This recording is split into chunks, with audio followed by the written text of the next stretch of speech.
Ladies and gentlemen, welcome to the Talks of Lonely podcast. I am Emmett Morgan. I'm not the host of this podcast, but I'm looking, feeling, smelling like $1,000,000. Today, Limley, who are you interviewing? Who are we conversing with? We are talking with Oscar. He is a ex-coworker. Both of us worked in software, and he's probably one of the top software engineers that I've worked with. He's able to get hands-on dirty with code and then look at it from a high-level view. I think that's an exceptional combination where I've worked with some people where they know how to get down and dirty with code, but then they don't know how to take a few steps back and say, hey, how is this code affecting the system? How does this code affect the humans on the system? That's a big thing most coders don't know how to do. So I think that's something that I've got to experience with Oscar. I think both of us, I think that's a common trait that we both happen to have, that we're able to back up and look at the code and how it affects other humans. Yeah. We asked Oscar what are some suggestions on, I think when, if I remember correctly, it was starting out with programming like JavaScript or C#, the pros and cons of JavaScript versus C# when beginning. But then there's also, so we discussed some of that. If you want your kids to be smart and become computer programmers instead of dumb shits. So if a listener doesn't give a shit about programming, what are the exciting things that we talk about today that'll get them juiced up besides coconut bras? We talked about spam. Spam. No, it's just us that gets excited about spam. We talked about his coming to America, getting the visa and working for a company, which I think due to I don't know if things are different because that was 30 years ago. I don't know if the audience, if you listen to that story, if that would help you, but I think it's I think it's great to hear about what America was importing software engineers at that time and kind of hear that story of it. I thought that was really interesting. Also, Oscar's smart. He scored a chick in programming school. Oscar, how would you describe yourself today? Tell us about you. How would I describe myself? Make it sound good. I just pump up your resume. I just use computers or apply computers to make businesses more efficient and make the user experience better. Oh, that didn't sound excited at all. Oscar also does some dirtbag shit. He goes through every company he worked at and all the dirtbag shit that they did. But also, I mean, his story stems from like basically poverty and getting in learning coding on paper and then getting to America. So that's a very interesting story. Yeah. Good podcast. Hang in there. Get ready. I didn't mean to steal their thunder. Let's go with this intro. We'll see what it's like. All right, audience, stay tuned. Cut.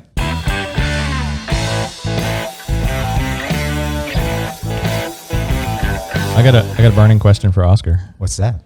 Have you ever ridden in a Tesla automobile? No, I have not. Okay. Well, then that's the end of my question.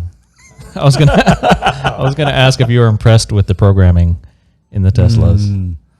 I'm not really inclined to try a Tesla only because of the mileage issues. Like they only last a certain miles. Right. I mean, like if you want to go to LA, you have to stop somewhere. Oh, I thought you meant they don't last a long time. No, I mean like what's that other car? The range. Right, the range. Aptera. I mean, it still doesn't have the range, but you don't even have to charge at all. Like if you have it in the car in the parking lot. Wait, it's an electric car that you don't have to charge? And uses solar. Oh, from what I've read and heard, if you have solar on your car, the solar is such a slow rate that it's not enough to really the be Aptera is really like a hybrid motorcycle type thing. Oh. So it's pretty light. Okay. So it's able to create enough juice so that you can keep going. You would ride a solar electric motorcycle from Las Vegas to LA? Well, not. It still doesn't have the range. It won't still have the range. No, the sun is forever. True. You can still stop, but you just need a solar helmet. Right. There you go. It's covered. So it is a car. Okay. Technically a car, but it's 3-wheeled as opposed to okay. Yeah. All right. Well, that could be great, but then there's dudes like me that have a big truck, and if you get into an accident, which we know happens in the U.S. More than we would like, you're probably not going to do well. Yeah, in an accident. that's true. That's true. Yeah. In fact, I just had a guy today, like as I was driving here. Yeah. This guy, he had some work gear with him, crossing Rainbow. Okay. And You're going to identify him here. not It's on a him. red truck. No, like Johnson's Roofing. no, pedestrian. Oh, okay. The guy. No pedestrian crossing. Okay. Unmarked, nothing, and then he just started crossing the road. Oh, I can tell you why. I talked to a metro officer. They are no longer ticketing for jaywalking. Like it's Well- still illegal, but they won't go after jaywalkers. Right, but this guy was like mad at us, like the drivers. Like we had Yeah. to stop for him, and then I had to really put on the brakes really hard, and then he Yeah. was like cussing like really hard at us. Like I'm like, really? Do you think there was some mental instability going on there? No, I think he's a worker. Like a construction guy Yeah, a on the road. construction guy. Oh, was there a And- bunch of cones around? No, and he didn't have a vest. He didn't have like a stop sign. Nothing. Oh, it didn't sound like He a just had real his construction guy then. Yeah. I don't know. Like he was like surveying the land maybe for sale or something. I don't know. So when I used to have my Corvette, it's a manual, a stick, so it's easy to rev up the engine in neutral. So if pedestrians get a little saucy with me, I rev the engine, and then they get more scared than angry. I don't think they'll be scared with my car. At least the one I brought today. And then the other one is I don't think it You can brought really your rev. Aptera. The hybrid one, but it's also like not very. I don't think it revs hard because it's a hybrid. Yeah. No, I've heard that hybrid and electric cars they're too quiet, like people don't hear them coming, right? Yeah. Okay. Stealth mode. Yeah. Sorry, that was my burning question. I don't know if I led us too far into being Oscar's personal world here. What do you guys want to start talking about? Do you want to just do about software engineering or Sure. Up to you guys. I have a fantasy. You can tell me if this is realistic or not. Okay. If I ever have some money, I want to assemble some software students from UNLV or something and have them program the video games that I want to be, I guess, a game development team. Yeah, you can do that. The thing with games is that it's really hard. It's the creative side, right? No, I'll tell them what to do. Yeah, you can do that. And then they just make it happen. Yeah, for sure. Do you know what tower defense games are? Yes. So I have a favorite tower defense game, and then every couple of years I go look for new ones, and they're never as good. So I'd want to just like clone that one. Bloon? No, it's that one's for children. No, I love Bloon. I'm still a child at heart. It's all in the mind. I like Cursed Treasure 2. Not familiar with that one, actually. It has the right level of difficulty where it keeps me in. So normally I'm playing like stupid simple games while I'm listening to YouTube or music or something. or podcasts? I listen to this yourself. podcast all the time. It is weird when people walk in and see me watching myself like, that's pretty smart. He's a good guy. But that game is the right level of like challenging. Like if a game is too hard, then I'm like, well, I might as well be doing something productive instead of putting time and energy into this game. But if it's the right level of relaxing, Yeah. So you should be able to get, people to do things if you have the money. do I just need one poor student, or do I need like 5? I haven't actually done games, so I'm not sure. Let me throw out. So what I told Emmett, I think the issue with college students, that's good and bad. You're going to get the super cheap work, but you're going to get students that don't know really how to structure databases, how to structure code. So you're going to get a mishmash of things. And then if they write something good, you're going to want to incentivize them to stay, because if they write something good, they're going to be able to probably go find a job. So this is going to go on their resume. So if you pay them too cheap, within 6 months, a year, maybe 2 years, if you're lucky, really lucky, I think 2 years. So let's say 1 year, you'll probably get them for maybe 1 year. They're going to go look for another job. Right. So but this game shouldn't take more than a year, right? It shouldn't. Depends. It's That's all what it always depends. Yeah. Everybody goes to put out an app, and it takes them like 18 years to build the app. Right. Now, I always tell everyone, like, to me, like software development is more like gardening as opposed to construction site. Okay. Because there's a lot of unpredictability. Like, yes, you try to guide it, water it, fertilize it, remove the weeds, but things happen. Yeah. And it's not as predictable as a construction site or a car or like, something mechanical like that. Yeah. So you have animals come in and dig up your shit. Yep. People think bunny rabbits are cute, but they eat all your fucking garden. There you go. All right, I have a new view on. So I think part of the college student things is you'd have to make sure you build in a revolving door system in your planning to anticipate 6 months to a year. And I think a majority of them will be less than 6 months, actually. You're going to get that lucky 1 or 2 out of 10 or 20. The Indian guy. That happens to want to stay 1 or 2 years. So you're going to have to build in a revolving door where you plan that within 6 months, you got to find somebody else to replace that person. Yeah. You probably want to try to get as many as you can, like a group of 5. I don't know if you could get 10. Is it harder to get more programmers to work together? Yeah, there's going to be a bit more coordination, and then especially if they're all new, then you're having to train them. Like you're spending a bit of time on that. So there's overhead. There's this Dilbert comic strip. Dilbert? Like Dilbert. Dilbert, yeah. And then he was like, okay, so this project is supposed to take 365 days. So I hired 365 guys. You're fired at the end of the day. That sounds exactly applicable to what we're talking about here. Yeah. It doesn't work like that. Nope. I would bribe you guys to architect it and then come in on Fridays and yell at them. I'd actually To oversight. It would kind of help a lot to have a high level person at least give a template. Yeah, you can draw on the whiteboard and stuff. Yeah, that they could work on. Yeah. And then if they don't accomplish it, then you need somebody to come in and say, hey, this is not going the right route, or we need to change this and that. Yeah, and the thing about they say cheap is not always cheap. Right. It applies here as well, because like you can easily hire so many people and then they don't really produce anything at all, versus you just hired 1 or 2 that are really good veterans and they know what they're doing. They just produce something fast. So you're saying it's going to cost me $400,000 to have the ultimate tower defense game? if it's the ultimate, maybe it's more. Shit. I'm trying to do it cheap here, bro. That's a problem. I don't know. I wonder how much college students, they should want to, well, hopefully you can get some as interns for free. No, profit share. Profit sharing. But then is there current new laws that are a little bit harsher on those things? Like you can't really, there's like the intern where you can't have them actually work on anything production. Right. Really? Yeah. Yeah. Oh, so they'd have to do the But if you tell mock-up. them, or if you tell them like it's a startup model, then they're all part owners, like you said. Yeah. So they're vested. I mean, depending on how flexible they are, they can be zero pay, but with interest in the company. But all we really care about is their programming skills, right? Yeah. What if I pay them minimum wage with profit sharing? Yeah. Yeah. But again, the first chance they get that somebody's going to hire them, they might jump. Yeah. I'm okay with that.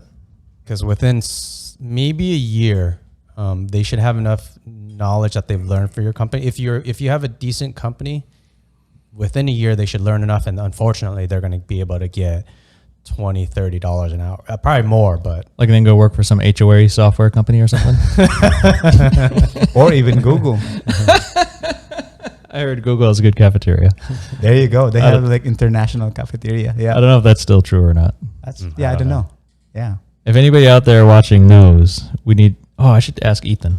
Ethan Lee, we want to know: does Google still have excellent food at the cafeteria? let us know, Ethan. I bet he snuck in there before. He lives near that Google main campus, and he's always he has renters that are Google engineers. Wow. So I think for years, for like probably 10, 12 years now, he knows a lot of Google dudes. I mean, I'm stereotyping, but I think they're mostly dudes. And he's probably like, having breakfast every day over there. Wait, is there, are there any, okay, let me find the right way to ask this. Do you know of any female software engineers, competent, Yeah. good? Yeah. So 1 out of 100 or 1 out of 10? Not 1 out of 10. Let's say 30% Indian dudes, 20% Chinese guys, 18% Filipinos. What's if you're gonna demographic software engineers in the US, That's interesting. What is the demographics of the typical? I'm gonna flag myself. I don't know if I want to add the story in. If this isn't deleted, then you're getting some inside juice right here. It's just I've only worked with one female programmer, so if she happens to watch this, she's gonna know who it is. Yeah. Unfortunately, she wasn't that great, but she wasn't passionate about. One key moment for me when I was talking to her, I said, "So you have three kids, was it?" I said, "Are you going to teach your sons and daughters how to program? Like this is a lucrative career." And she's like, "No, I hate this job. I don't want them ever to touch programming." I'm like, "Whoa." So anyways, that was a reflection of her work. She got stuff done. She wanted to be at a gender reveal party instead. Yeah. she got work done. That's going to give you in trouble.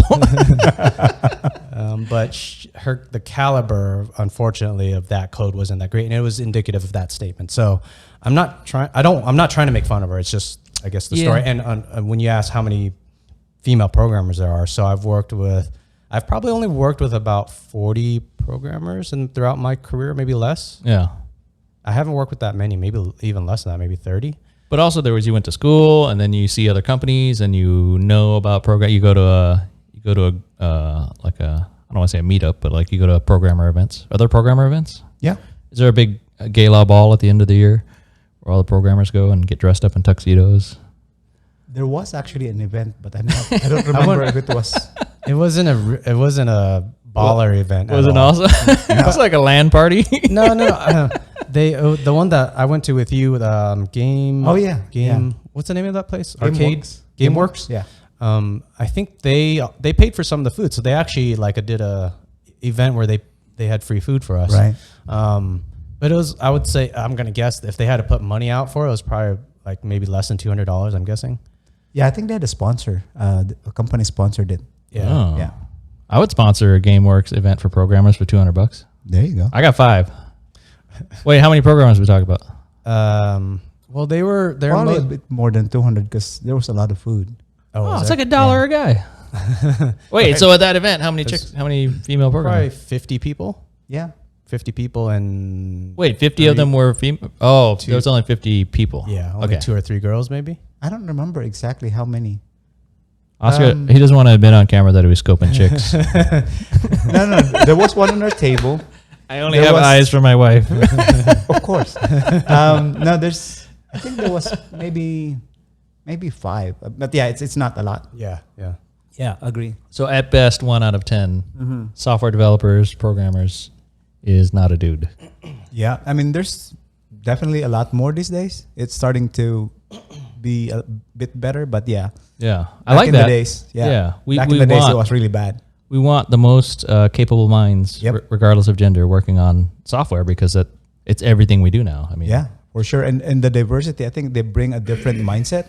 Yeah. And sometimes that's true for almost everything, right? I mean, if you're so used to doing certain things one way, and as guys, we're we're predetermined to do things a certain way. Yeah. And then somebody comes along and they're like, "Oh, let's do it this way." And you're like, "You're crazy." And then, "Oh, that's actually pretty good."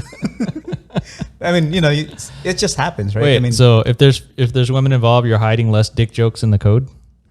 I don't think I ever write anything in my code that I would not want to look at years later. Because you could put notes in there that are not part of the code, right? Yeah. Yes, you can. I've actually I worked with a Vietnamese guy, and then it was I think 3 years later when I found his code. Yeah. It actually had in Vietnamese he wrote penis in Vietnamese, so nobody would know what that was except for a Vietnamese person. Right. It fucking cracked me up, dude. It was probably one of the funniest freaking because it was so unexpected for me to crawl through that code and get that deep into a module that somebody else built so long ago and hasn't been touched. So. I totally pull it out of my ass. I never knew that programmers were actually writing dick jokes in the code. You can.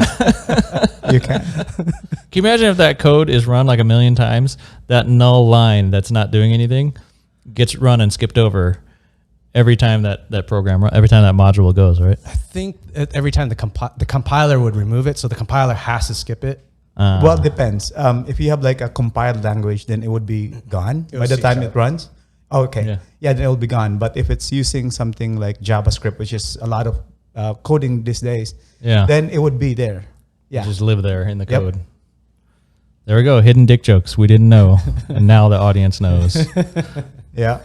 So if we get more women into programming, there'll be less dick jokes. And definitely no vagina comments. We need balance to the force. // and C# is comment. So then the JJ afterwards. Oh man, we're off the rails. It's ridiculous. All right, let's get into something a little bit more practical. I don't know. So you've been C# you worked with. What recent languages have you been still doing? Or do we want Oscar's story? Is that what we're doing? I don't know. Do you want to tell us your life story, your programming life? It's really a sub story. No. Well, I came from the Philippines. I've been programming for 30? Was it like 80? What, since you were 5? Look at you, dude. 87. 35 now. Yeah, I think it was around 87 when I started coding. Was it Fortran? No, it was actually Pascal. Yeah. On paper. Oh, no.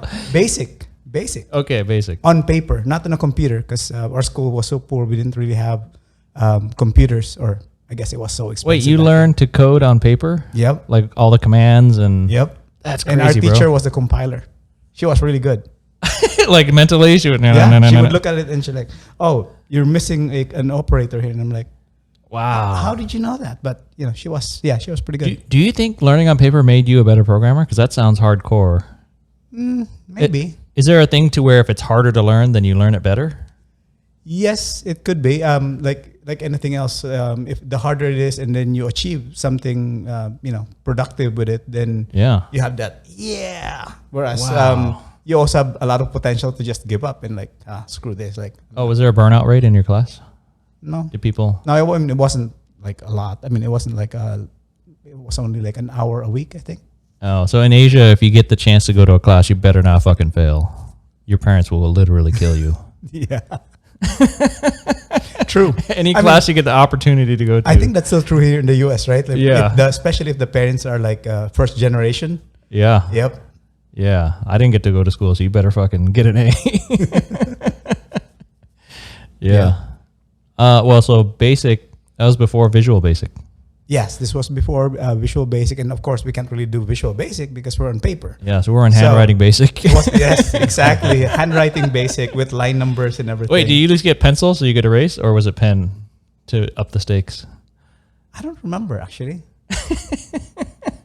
No, I think we just crossed out. I think it was pen. Okay. We just crossed out when it's you want to move or just insert something. Okay, cross out a lot. Yeah. All right. I mean, it wasn't like super complex. It wasn't really like an actual game. Like it was more of a logic formation. Like they ask you like ask for a number and then print it 10 times or whatever, something like that. Yeah, the basics of programming. Yeah. Of basic. The basics in basic. Right, basically. Yep. Basic. Okay. Sorry, I got excited about your story. You learned basic in the Philippines. Yes. Back in high school, and then what year? 87. 87. Yeah. Okay. I thought you said you start. Okay. And then went to the capital of the Philippines. Started Manila. working. Yeah, Manila, but more into the. I'm not sure what would be the. Dude, we were over here watching Knight Rider, and Oscar was getting busy on basic code. There you go. Wait, so did you just happen to go to the capital, or you're like, now I know basic? No, for college. I went there for college. Okay. And then there's an area where there's a lot of there's the legit work, and then there's the not so legit work. Like, we want to hear about not legit work in Manila. Like, for example, like if you want to have hand jobs? Not that. Oh. But I work somewhere near that as well, but it's that particular work is more into like fake diplomas. Like you print out like the report card, like a fake report card for your parents, for example. Yeah, I was producing that. For you were selling it to other people? Yes. Wow. Well, it was really technically it was a computer shop, but everyone comes and they ask for things for fake documents, or like like, can you do my thesis or my homework? Or wait, do they pay you to do their homework? Oh yeah. Oh yep. Well, I mean that's different than fake documents. That's like you have to do some work. You never know who would come and ask for whatever. Wait, so you were fronting as a legit computer shop, No, it is a legit. That's the main thing. And then they just happen to come and ask for favors. Like you were the man. You were like a drug dealer, but with computer stuff. I guess so. Computer stuff dealer. You're a lot closer to that hacker we interviewed than a dangerous motherfucker. Where do you find all these crackheads? I'm really worried about our safety now. Yeah. Wait, so did you do like driver's licenses or? I don't think we ever had driver's. I mean, I never did driver's licenses. I think it was the fake diploma I never did as well. It was mostly just the computer stuff. Like, because back then. Oh, you're rolling back your crimes now. Right. Because typically it's the printout would be like your grades. It would have like be on this, what do they call them? The continuous form paper. Oh, those green bar? Not the green bar. Like they have the holes on the sides? The holes on the sides. Yeah. So they would print it out on that, and then it would be like in a very weird font, and then it has to be like in purple or something, like a different ink. Oh, yeah. So those are hard to get. So most people would not be able to produce this stuff. Yeah. But, you... Go to a computer shop. Yes, go to a computer shop, and then you find the right font, and then make it italic, and then that's it. Like, then you print out, A grade, for everyone. Was this literally people that were afraid to get their ass beat when they got home? They're like, fuck, what do I do? Yep. That's what you said earlier. Yeah. I gotta bribe this guy. Kind of thinking back on the kind of late 90s for me, early 2000s, being in computers, I didn't realize how easy, because I knew some Photoshop back then. So it was really easy to forge any document, really. But it never occurred to me. Well, also for our viewers, especially our young viewers, so you roll back into the 90s and 80s, like documents were a lot simpler. Like a lot of your ID cards were just like something that was laminated. Yeah. And like there was no way to laminate stuff. So like if it was laminated, that gave it some legitimacy. Like they'd cut out a photo and paste it on the hand typed I've actually done thing. that. Yeah, right. So back then. Yeah, so back then, I mean, there wasn't as much like security features on IDs and stuff. Yeah, I mean, even back then to some degree, you'll see like someone will look an ID and they'll just accept it for an ID, but they don't scan a barcode on it or anything. So back in the day, you could easily forge so many documents from, I mean, diplomas, medical records, but it didn't occur to me. So I kind of, you wish you were a scammer? I kind of wish I could go back in time and just see two scenarios of my life. One where I like went ape shit and forged everything. Another one, you could have got much better grades, man. There you go. That's what they always do in the movies, right? Yeah, they fix their grades. Just throw a B- in there so it looks legit. No, I think I would just print out a master's degree and then just skip to the end. Just go apply for a job and say I have a master's in this. There you go. Well, they call the school and check sometimes. I don't know if they did back then. Yeah. Even today, it's still rare. I worked with somebody at Cosmo where don't call them out. Okay, I won't say her name, but she wrote down that she had a master's degree. Wait, so you only work with one female? Well, she wasn't a programmer. No, she was in marketing. Okay, kind of marketing. Assistant director of marketing. Which department? But she got enough people to hate her that they called her out. Oh. Someone was able to get the information like, oh, she forged or she didn't graduate. So they reported her to HR. Wow. It took HR like 6 months to a year to finally decide. I don't know if she had enough complaints where they felt that they probably had to. I've seen at Cosmo where like complaints went to like the VP of IT and I guess he was so high he knew people in HR and nobody wanted to validate these accusations of his semi-illegal offering someone a certain pay, having an offer letter, and then once that person signed the offer letter, and then later on the VP said, no, I need to change that amount to a lower amount. So Liem's talking about a corporate environment, a corporate office environment like cubicle farms and your typical layers of office shenanigans. Yeah. So going back in time, I think I would have printed a PhD document for myself. I'm a doctor of doctorology at Harvard. I only look 22 years old. Doctorology. Here's my genius certificate. Very smart. Your name, Doogie Howser? But I mean, even nowadays, people are still getting away with that stuff. So Oh, well, a lot of it's like bluffing and. Yeah. Have you guys watched? I haven't seen it. That movie was Catch Me If You Can. Was that about a guy that was forging everything? Yep. So I think back in his day, was that the 40s or 50s or something? I don't remember what years, but yeah, he's actually employed by the FBI now. Oh, yeah. So, but even easier to forge back then. I think a lot of it has to do with balls, right? Like, or Just chutzpah, or figuring out what's going on. I'm trying to not be sexist here. It has to do with bravado. No, you have to have the gumption to lie convincingly and be confident. But also like figuring out like what's happening. Like if you're able to figure out how they're doing it, like for example, in that guy's story, the checks, he figured out that the checks, based on the routing number, the same bank in California and, same bank in New York, they would take a while before they can actually get hold of the check. Yeah. So for that to be useful to him, then what he did was always cash a check from California in New York or the other way around. Yeah. And then he also come in and he noticed how, the tellers are always like falling over their seats when they see like a pilot. Oh. So they were like, he looks so handsome. I mean, regardless how he looks, because of the uniform, he looks so cool. Yeah. So what he did, he took a uniform, went in, and that's how he encashed his check. Yeah. See, when I was a kid in the 80s, like say you even had that crazy idea, like I would have no idea where the fuck to get a pilot uniform. Right. Like how do you go get a pilot uniform? Well, I guess he followed. I think he followed one of them, and then they went to a dry cleaner. Yeah. See, crazy. Yeah.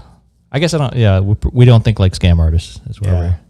I might be a bit closer to that. I was gonna say much about that movie. Catch Me If You Can. You know that premise. I pretty enjoyed well. that movie. Yeah, You know the details. Watched it 14 times. yeah. No, I watched it once, but I also listened to his like a couple of podcast interviews, so more details. Yeah. If you can get him to come on this podcast, then he should. Is he still alive? Oh yeah. Okay. Or the last time I checked, but yeah, he still works for the FBI. He could fake his own death probably. I don't know why he doesn't have to at this point because he's working for them. He's still the good guys. Yeah. Dude, go ahead. Oh, earlier you were talking about continuous paper. Oh yeah. So that was the with the holes on the side. But a lot of them in the U.S. they were wider and they'd have these green bars on them. Yep. And my dad was a programmer, mostly Fortran and COBOL. Okay. But working for defense contractors in the 80s. And I think he'd steal some of that paper for us to draw on. Okay. Like drawing paper. Yeah. And I like to draw when I was a kid, but so much of my childhood is memories of this green bar paper. That's why. Yeah. FYI. I mean, kids now won't understand it all. They're just automatically cell phones immediately. Yeah. Yeah. But back then that was the main thing was the paper. Oh yeah. You had to have the paper to print on. Yep. Gotcha. All right. So jump back to that. So you're at that school doing. No, he's in Manila scamming documents. Oh yeah. Wait, are you in university or you're just? I was in college back then. Yeah. Okay. And then I was during my off hours, I would be at the shop helping out. I would be like I'm not sure if I was getting paid as a to watch the store or just as a to help out with other things. I don't remember exactly, but it wasn't. It wasn't a lot. It wasn't a lot. But yes, it was always like the kids, approaching you, and so I mean, I went into this like not really intending to do anything bad. I was just there to get some money, a little bit here and there, and then kids started coming in. They're like, "Oh, I need help. I need help with my homework." That's how it started, and then you're like, "Oh yeah, that's easy," and then you're done. And then they come back, and then it became a routine, and then somebody would come with a thesis, which is a bit questionable now. And then you get into, I failed and I really need to have better grades on when I send this to my parents. Yeah. And I'm like, I don't want to do that. But, because that's too risky. You don't have the money. Yeah. Or I didn't have money. And they're like, here, you can have some of this. Like, okay. How much did they bribe you to? It was dirt cheap back then. When you're hungry, you don't choose. You just, you have to eat. So, yeah. Oh, so did you ever blackmail anybody? No. Dude, that was your next opportunity. You had all this dirt on people. Yeah. Nah. Okay. Not my thing. Yeah. No, well, now they call it a subscription model, but back then you could have had them pay you monthly to keep the secret. That's actually true. That's actually a good word for it. Subscription. Yeah. Once you're in, you're in. Yep. Okay, so you're surviving through college. Yeah. Selling bogus documents. Yep. And then I got to a point where I ended up working, or I stopped college because I got an offer to work for a company where the salary they were giving me was high enough. I mean, in the Philippines, you have to be a college graduate to get the job. I mean, oh, you can forge that. Easy. True, I can, but I did not, because I mean, one of the things is I worry, like you said, I didn't really have the balls to like do it, and then somebody would come, oh yeah, I went to this school too. Like, who was your professor? And, you're like, I was studying remotely. Like, not a thing back then. Just wear a pilot hat. They won't ask you any questions. So I never tried that, but I found a legit job, and then I went to work for them, and I was getting paid like, I think at that point, like twice the minimum or 3 times the minimum. Minimum wage? Minimum wage. Oh. So you're rich. Like, yeah, pretty much. So I'm like, you know what? I'm going to take the job. So I'm stopping college. I'm not going to do that anymore. It's a waste of time. And then I worked there.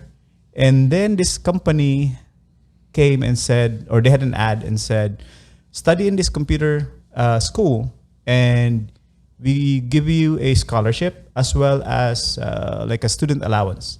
Okay. I'm like, okay, let me do that. So I applied. So I accepted. The company would pay for it? The school would pay for it. Yeah. So I went in. So basically, I'm a student assistant working for them. You left your good paying job to go to the... I was doing both at the same time. So I was working on that. And then finally, they when I finished, they then said, apply for these companies because they're affiliated with us. Yeah. And that's where I ended up with my first professional job, like really legit job. Wow. In the capital, like in Makati, which is like at that time was like the high tech capital of the Philippines. It's like the Silicon Valley of... Yeah, kind of the Silicon Valley. And it was quite a bit more pay than the triple the minimum wage on the other one? Actually, it was less. So the president of that company was like the former dean of like one of the highly regarded schools in the Philippines. Mm-hmm. So she's like, we're going to take you, but because you're not a college graduate, you'll earn this much only. I mean, it was still about, I think that was like twice the minimum salary. So, I mean, it was but you work in 2 jobs, right? No, not anymore. I stopped because it's really far. Okay. So I stopped because I really like the fact that there's opportunities for growth as opposed to the other one where I was in a warehouse. I was like, at one point delivering car parts. Yeah. Because that was the business. And, they're like, oh, we're out of drivers today. Like, we really need to bring all this stuff over there. So, yeah. But you're the driver now. Yes, exactly. But the good thing about that is I learned a lot about importing car parts. Actually, we were doing some shady stuff there as well. Like, for example, like the speakers. So the speakers, they would arrive as like no brand, speakers. Yeah. And then there's this other box of stickers, and then you put it on, and it's now a Sony, a JBL, whatever. So they were doing that, but that was the business. But I was in charge of importing it from Taiwan, from China, like all that stuff. Yeah. So, but I mean, I wasn't actually selling it, but yes, I was in the back office. Oscar's a good guy. He's just got bad influences. Yes, exactly. Hungry. Exactly. When anyone's hungry. Yes, when anyone's hungry, you take whatever you can. So yeah, that's exactly what I did. Do you happen to remember? Well, but for our audience, like literally starving and hungry, right? Yeah. So because people in America I think they can't fathom that because we're so lucky to have so much food everywhere that our problem is obesity and diabetes and cholesterol. Yep. Like we're the only country that has overweight homeless people. Yeah. Right. Any other country, if you're homeless, you ain't overweight. Yeah. I was never homeless, so that's a good thing. Yeah. But yes, there were certainly days and nights where it's like, what are we gonna have, for dinner? Or, you don't know, or instead of like a solid meal, you're having to eat like a porridge because the porridge is like really liquidy, right? So you add a lot of water, so now you have porridge. Yeah. But no, like nothing else, just rice and and maybe salt. But that's it. There's a joke that's you're having sleep for dinner tonight. There you go. Sorry, I cut you off earlier. I say memorize. Some people have fried rice, plain rice. Yeah. I have memorize. It's terrible. Let's laugh at poverty. No, but it's a really good motivation when you're hungry. You're hungry and then you become angry and then now you're hangry. And yes, that's a good driver for a while. It really pushed me for a while. Wow. Yeah. Do you remember the switching from that job to the one that paid less but had better opportunities? Do you remember in your mind, did you consider that like, oh, this is less pay? Like, well, what was going through your mind at that moment? Yeah, no, it's just like, so again, one was in a remote like warehouses location, and then the other one is in the capital, like business capital of the Philippines. So you're like, I want to go there because there's a lot of opportunities. So I went there and then started working for them. And again, they started as lower compared to everyone else. I think at the time it was about maybe $300 if you translate to the to US dollar a month. So, a month, Yeah. Which back then was a lot of money. yeah.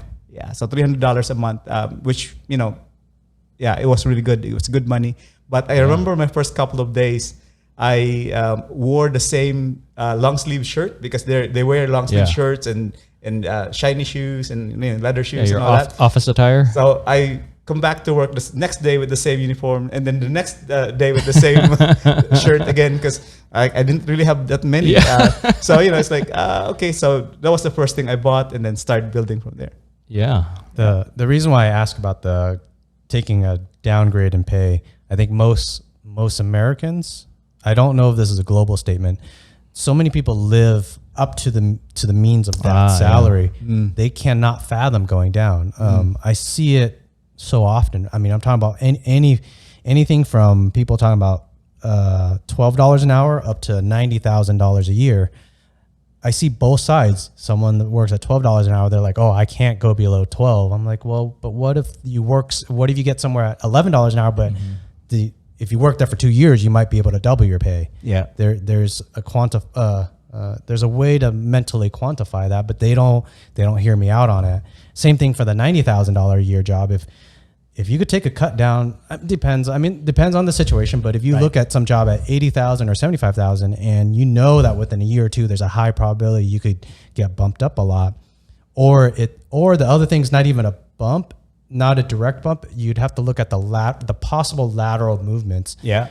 And then if that brings more money, then you should plan for that. But most people don't. So anyways, I think. Yeah. No, that's true. For you, it wasn't even, you just. No, I mean, it was, again, it was the opportunity to work with other developers and again, that potential growth.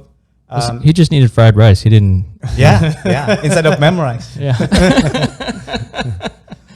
Yeah. Do you happen to remember thinking that you'd have to cut back on anything, or were you living below your means anyways? No, I wasn't doing like financial planning or anything. I was spending money as they come, like, as fast as it came. It was gone. Yeah, no, I was, no, never occurred to me back then because, you were young and you're just. Were you doing like crazy karaoke stuff and getting drunk or what? Oh, no, I mean, the pay was high, but it wasn't that high for me to do all that stuff. In fact, after work, some coworkers would be like, "Oh, let's go eat at this restaurant," and it's like, "Not joining you today. Really, I can't afford it." Oh, I have other plans. Exactly. Yeah, I'm gonna go home and eat ramen. Yeah. No, it was pretty much that for a while because now you have to add expense like buying clothes, commute because like it's farther away. So yeah, there's a lot of that, but. Yeah, I mean, it was pretty good. That company was really good. And actually, that's where I found my first mentor. I mean, she was a decent programmer, a really good programmer, and she was a good manager as well. So you asked earlier, like, how many people in the team, and she's one to come to mind. She's like really good. And we're still in communication today because, again, she's just a good programmer technically and then a good person as well on top of that. Nice. Yeah. So plus that company wasn't doing any shady shit, right? Right. His first legit job.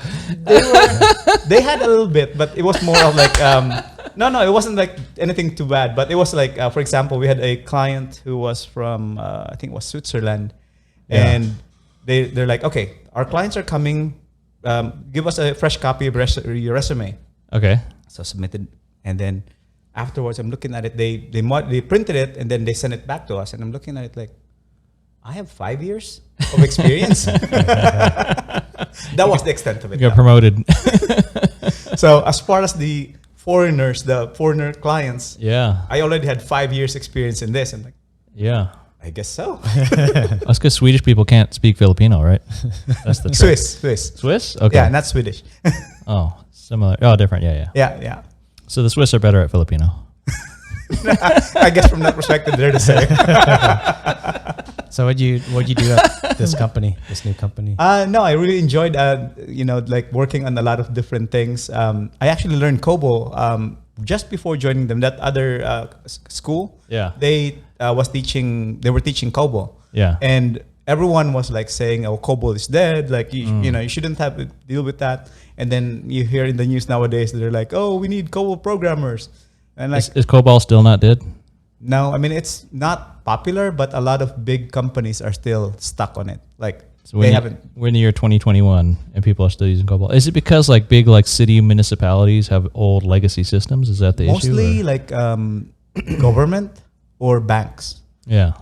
So COBOL is really good because it's really plain. It can only do like business applications. It doesn't have like a GUI. I mean, nowadays there are some variants, but back then it was straightforward, like your ATM machine. Yeah.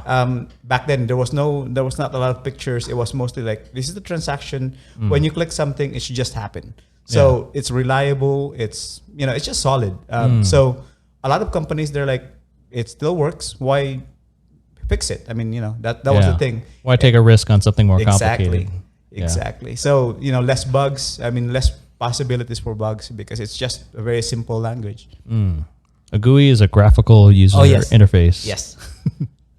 So like using a mouse, is that a GUI? Yes, using a mouse, having even for touchscreen. Touchscreen, all that stuff. Okay. Yeah, back then it was just text. It was like 80 by 25. Yeah. So you literally had to just type in commands. Yep. You use F keys? Yep. Yeah. Yep.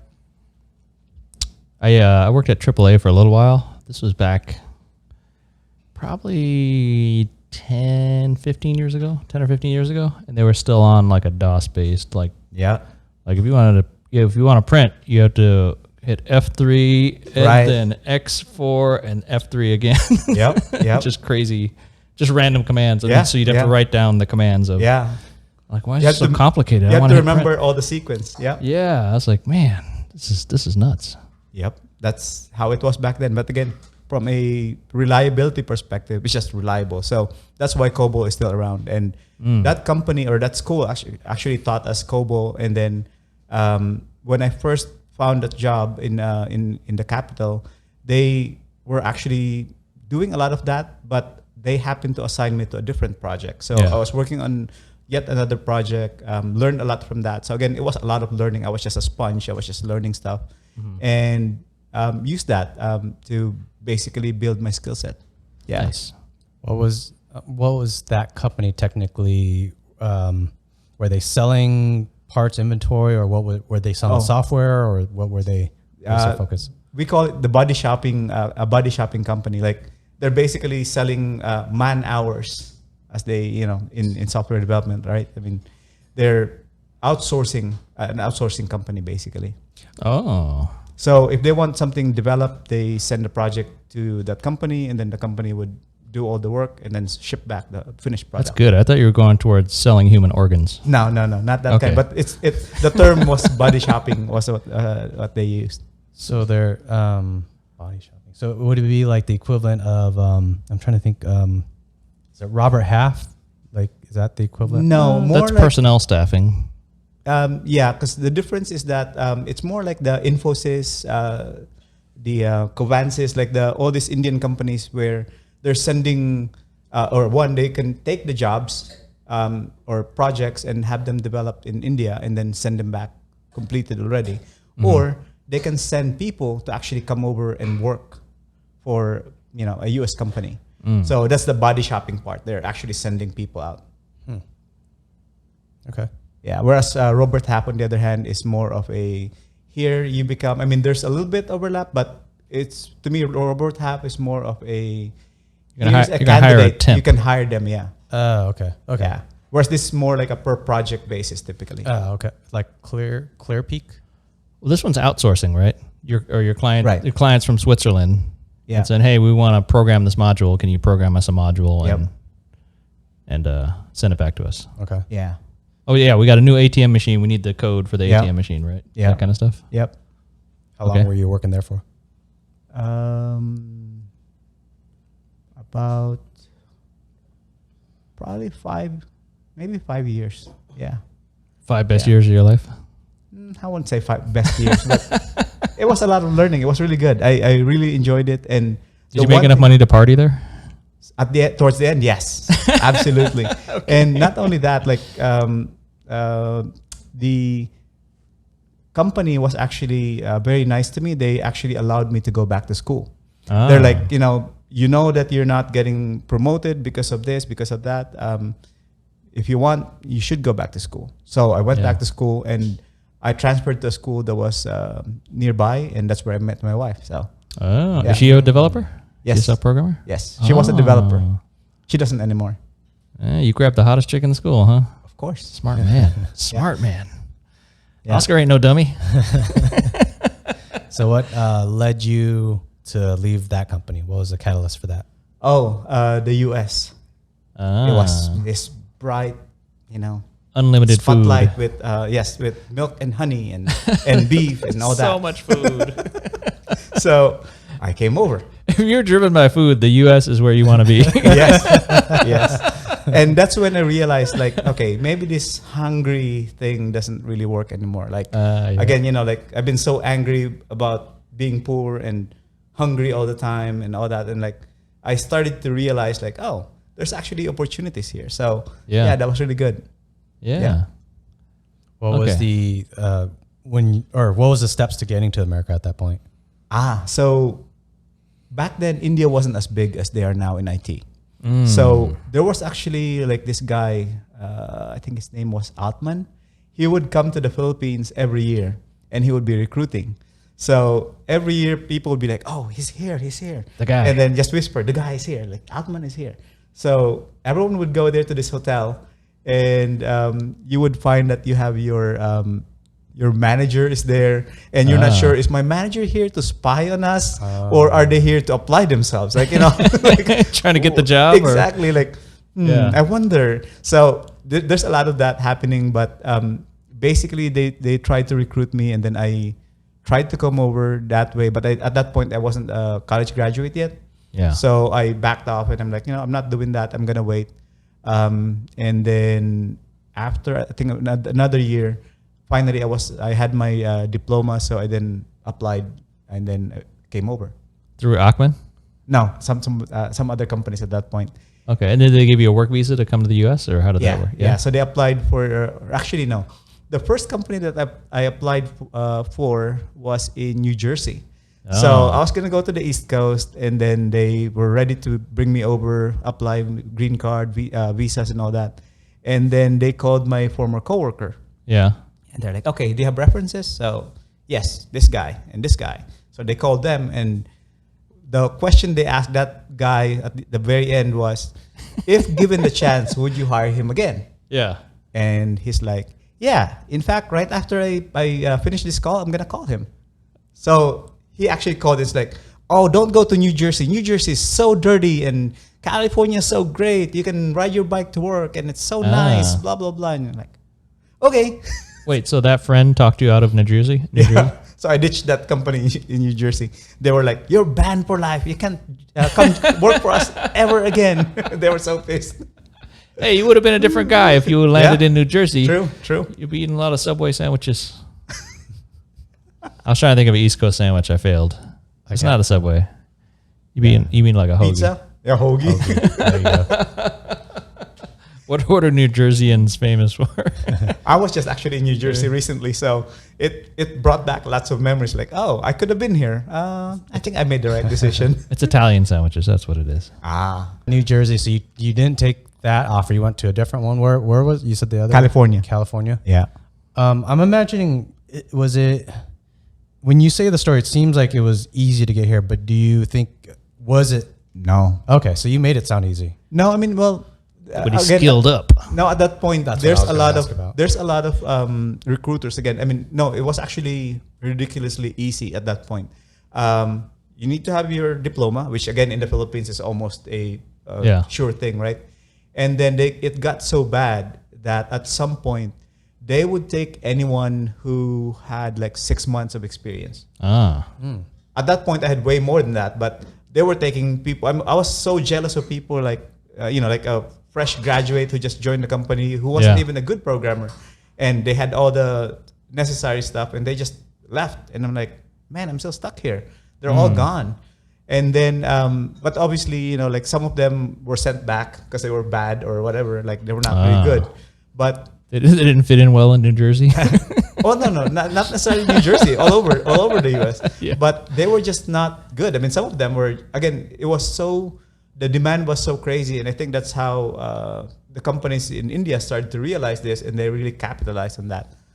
That's kind of interesting. Also, I wonder if the macroeconomics or the economics of America at that point. So you're saying it was America had a lot of they were trying to import a lot of skills. Yep. In the 1990s. Right.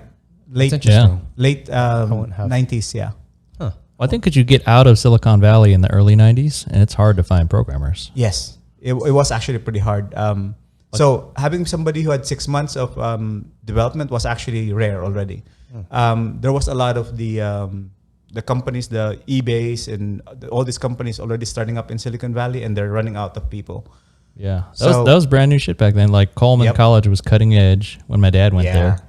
And when I went to San Diego State in 1997, I think 96, 97 was my first years at San Diego State.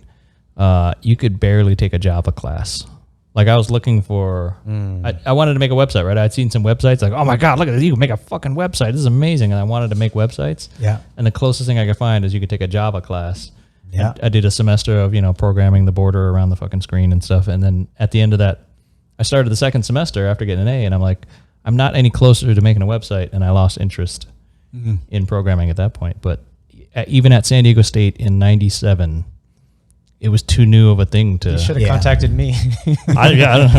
Yeah. I was making those lame ass... remember I told you the story, making the websites for an online text-based game where we wanted to collaborate attacks on the other enemies in the game. So I was making websites. If it had been tower defense, you would have had me. There you go, tower defense. Yeah. Yeah, so I think just for time reference, I think in those days, it was such a rare... It was commodity. I wonder at what point programming was viewed as a lucrative job. Like around 2000, the bubble, the .NET bubble. I mean, even here, I eventually started working with a lot of Native Americans, or not Native Americans, but U.S. citizens that were they were graduates of like BA psychology or marketing, and then they were in programming because again it was just that hard. Like for anyone who had any remote interest in IT, then they got sucked into the IT world. Or like in the early days, like you had to be a math major to then become a programmer. You had to be a mathematician. Yep. I wonder at what point was it, like the early 90s or the somewhere in the 80s, where this idea where people used to probably look at programming like, oh, you probably can't make a lot of money or there's not enough jobs, to the change where they're saying, oh yeah, get into that. No, I think here it's always been regarded as a high paying job, but the difference is that it was more of a geeky job or a nerd job as opposed to Bill Gates. Cool job. And then around the late 90s, that's when again Google would send out a food truck over to the campus of Sun Microsystem, which is a competitor, and the Apple would send their truck, and then you can order anything as long as you give your resume. Oh, trade your resume for free food. Yeah. Man, all the programmers are thinking with their stomachs. And then and they started doing like the ping pong tables, the cafeterias, like the international cuisine, like that started around that time. And that was a big thing, right? When the bubble crashed in 2000, yeah, they were saying like, oh, see, like it wasn't sustainable. Like all this Shenanigans. ping pong tables and other things like Was that. there any bikini models? I'm pretty sure there was. Yeah, that'll get you a programmer. Yeah. Oh yeah. We attended. So my first time coming over to Vegas was, I think it was 2000. Our company sent us over for an IBM conference, Yeah. and they had a Star Trek lady. What's her name? Like the like the The one one with the giant boobs? Yeah. Deanna Troy. Well, not her exactly, but Oh. replicas of her, like wearing the same outfit. Imposters? Yes, imposters. Was it a gray spandex suit? Yes, that one. So I grew up watching Star Trek Next Generation during dinner. there you go. That was the most high tech, Yep. most awesome TV show, and it was on at dinner time. Yep. So for years we'd watch Next Generation during dinner. So they had a lot of those, Yeah. and then GameWorks. Those were the two things that I remembered from that trip. Wait, what's GameWorks like? Still the same GameWorks place, The arcade place. the arcade place. But they did it at the They convention, or they actually brought them into the hotels and set them up there, like all the car racing and all the video games. Yeah. Then you got Deanna Troy talking to you. Yep. It's exciting. Bit of a random thought. Let's go high level and come back to your story within in Americas. Let's get away from boobs. no, I like boobs. We can stay on boobs if you guys want. High level. What do you think are some top things that you working in the career that you've had with software as many years that you as you've had? What are some tips that you think that wisdom that you've gathered through the years? Whether it could be as simple as password managers. It could be hire a lot more people in software than you need, or plan with a lot of time Buffer. Yeah. Yeah. Programmers, I find, are typically very optimistic. Oh. So when somebody gives you an estimate, probably double that, or maybe even triple that. Yeah. It's just the way Your it app is. will take 3 years to program. Yep, Yeah. exactly. It's easy because you think of it as a programmer and you're like, oh yeah, that's so easy. Like I can just do this. And then you forget to think about all the cases where it's not going to work. You're thinking of Yeah. like, it can work by doing this, but then you put a user in front of it, the user would do it differently. Oh yeah. And then now you're like, oh, I forgot that. And then that. And then that. So there's all these little things that you have to worry about. But as far as the programmers are concerned, I would say, I guess this would apply even outside of IT. Like, just push yourself outside of your comfort zone. I know it's cliche, but in a way, that's exactly what I did. It was like moving to a different place. Like, here, it's pretty common, easy to see people like move from one place to the next, ended right? up in New Jersey, bro. Exactly. But in the Philippines, most people stay in one place, like their entire lives. Yeah. I still have classmates who live in the exact same house when we were in elementary. Yeah. Most elementary people don't school. move. Yeah. Exactly. So, just that alone is a big, push outside of my comfort zone. I didn't speak their language. All those little things. And then the second part would be like when things happen that are not so great, like, you make a mistake. Yeah. I feel like some people would say like, I'm going to go back in time and fix that mistake. Like, Ah. to me, those mistakes, or, you get just really bad luck or whatever, those are part of what makes you you, and you should learn from them and move on from them. Yeah. So I think those two things would be it. Like, again, push really hard. And again, yes, you will make colossal mistakes. And when you do, learn from it and then move forward. Don't like, oh, I'm so bad. Like, if you focus on that, then you're screwed. But instead, just keep pushing and until you get to where you want to go. Wait, it sounds like you pushed through a colossal mistake. Yes, I have several. That's what we want to hear. I'll talk about my. I don't know. It wasn't Your colossal mistake? I don't know if I would call it a mistake, but it was so on the Ethereum miner. I had it was so fucking stupid. So to start your Ethereum miner, I forget if it's Geth or ethminer.exe was the. I kind of forget now, but there's a bunch of switches that you have to like main net switch or test net, and then I forget it was like Beacon chain, cache size. There's one that I wanted to add my wallet because I wanted to mine to my wallet. And for the life of me, I don't know why. I searched Google for fucking 2 months. 2 fucking months. I didn't know the answer to this. So I don't know. Yeah, I don't remember if you remember me mentioning it. I couldn't get the freaking ETH miner to go for 2 fucking months. It's just simple fucking flag. You know, command line. There's a flag, and you just go find the guy, the reference manual or whatever you call it. It'll have all the flags. I don't know what, for the life of me, for 2 months, I searched everywhere. I mean, I even Googled this simple answer, like, how do I mine to my wallet? Like, how do I put my wallet in? How do I put my public key wallet address? Like every day you're waking up frustrated and starting over? I hit it hard for 1 month. I think I stopped for 2 weeks. I was so frustrated. And I came back for another 2 weeks. So over the span of 2 months, it was a month and a half dedication to it. Yeah. And I feel so stupid telling the story because I know it's one fucking switch, but for the life of me, I couldn't find whatever it was. So I don't really have a solution. That I feel like it's a mistake that. Was that where you ended up contacting the dedevelopment team, or is that no, a different? That's different. That earlier? one, okay. I was doing something above and beyond on that one. I was trying to do like a fully full backup system where if one failed, it jumps the other. But ETH 2.0 is not set up for that. Not at that time. But ETH 1.0, the mining. I don't really have a conclusion. Well, so how'd you figure it out though?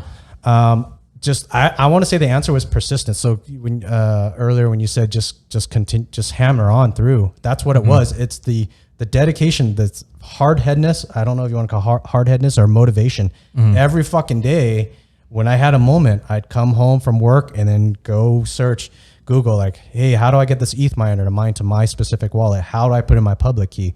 I Googled probably at that point, I probably had like 1,000 different worded questions to the same question, but trying to find the answer. Yeah. Yeah. It was freaking crazy. How many ETH do you think you lost in that month and a half? Oh, Jesus Christ. 2 months. 2 months worth. Because the double, as blockchain, the got harder. Difficulty gets doubled very quickly. Yeah. Almost probably 60 ETH. 60 ETH today is it's like $8 million. Should we flag that so you don't tell everybody how rich you are? $200,000. Oh, Liem almost had $200,000, everybody. Sorry. That would have been enough to sponsor your tower game. Yeah, we need a development team. Are you saying I should hire Indian guys now instead of college students?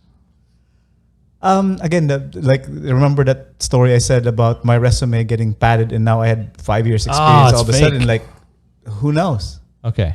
So yeah, it can be tough. Like, so triple your timelines, and then when you're looking at a resume, divide by 4. Yeah. Or if you had like 365 man days, hire 365 developers. No, don't do that. Go. One of the mistakes would probably be like, so I was working as a student assistant, right, at that university or vocational school.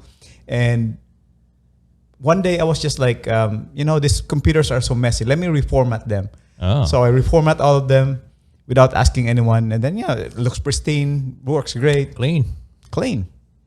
And then one of the professors came and it's like, where's the work of my students? Clean. I'm like, why didn't they have it on their disk? Because they have their own floppy disks. Yeah. So I'm like, because I told him they can keep them here. And I'm like, but why? It's chewing up memory. Exactly. And it's so messy. It's so like there's viruses running. Like it was so rampant. Like we should just wipe it out and restart over. Yeah. And it's like so pissed. And I'm like, I'm going to get so fired today. I didn't get fired, but that was one. The other mistake I made in that same place is that I remember we would always give students like discs. Or no, they had to buy the discs. Are we talking 5-inch floppies or the 3.5? The 5 1/4. Okay. I think it's 525. The OG floppy disk that people could use. The really floppy one. Literally floppy. They were black plastic discs. Yeah. Yes, those ones. So I remember you had to, as a student, you had to buy 4. One with the OS, DOS, 3.3, WordStar, DBase 3 Plus, and a data disk. Okay. So let's say each disk, cost like 50 cents. Mm-hmm. By copying over DOS and WordStar and all these programs, we could sell it for $5. Are you doing pirating discs too?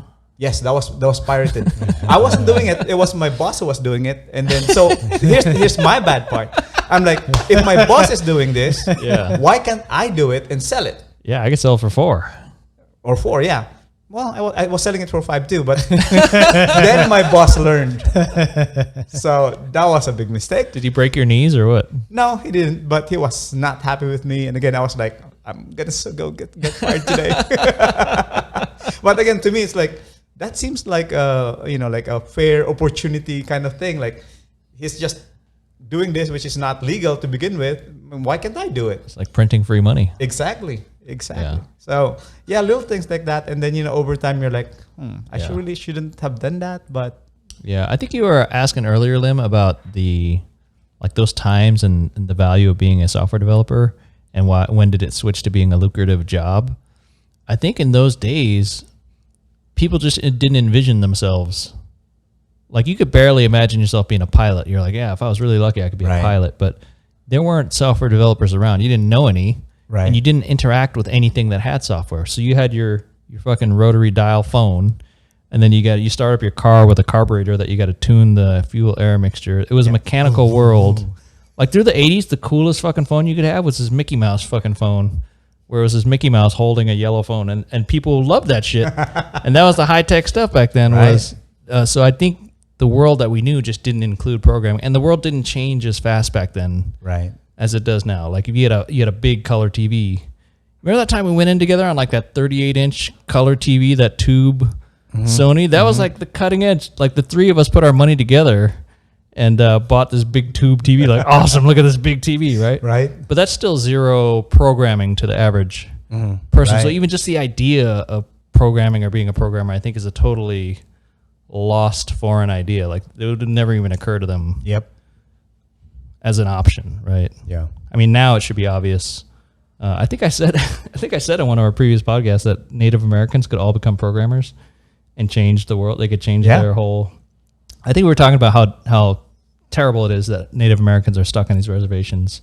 But with minimal investment, you could, if they all became programmers, it'd be a whole different world. No, it will be, but it's always the that perception that programming is really close to math and it's hard. So I think that still exists today. So a lot of people don't want to do that type of work. I would say, my opinion on software engineering, it is difficult. I don't. Not everybody can be a programmer. Yeah. But most people could. A lot could, but that's where I'm not sure about most. If they stop watching the Kardashians and get off the TikTok for a minute, I'm not sure if you can make them stop though. You're going to get hungry. We need a famine. I think when you're saying that, or when we're thinking not most people could become programmers, I wonder how much of it is if the stigma, or not stigma, like if you're raised in an environment where all your friends around you, 7 out of 10 are programmers. Yeah. Does that cause the 8th person to say, "Oh, I'll give it a shot"? Yeah. But in the world that we live in, or maybe even say the native Indians in that situation, where it might be, I don't know, 1 out of 100 might be a programmer. So, and he left the reservation. He ain't hanging out. Yeah. So, or she. Yeah.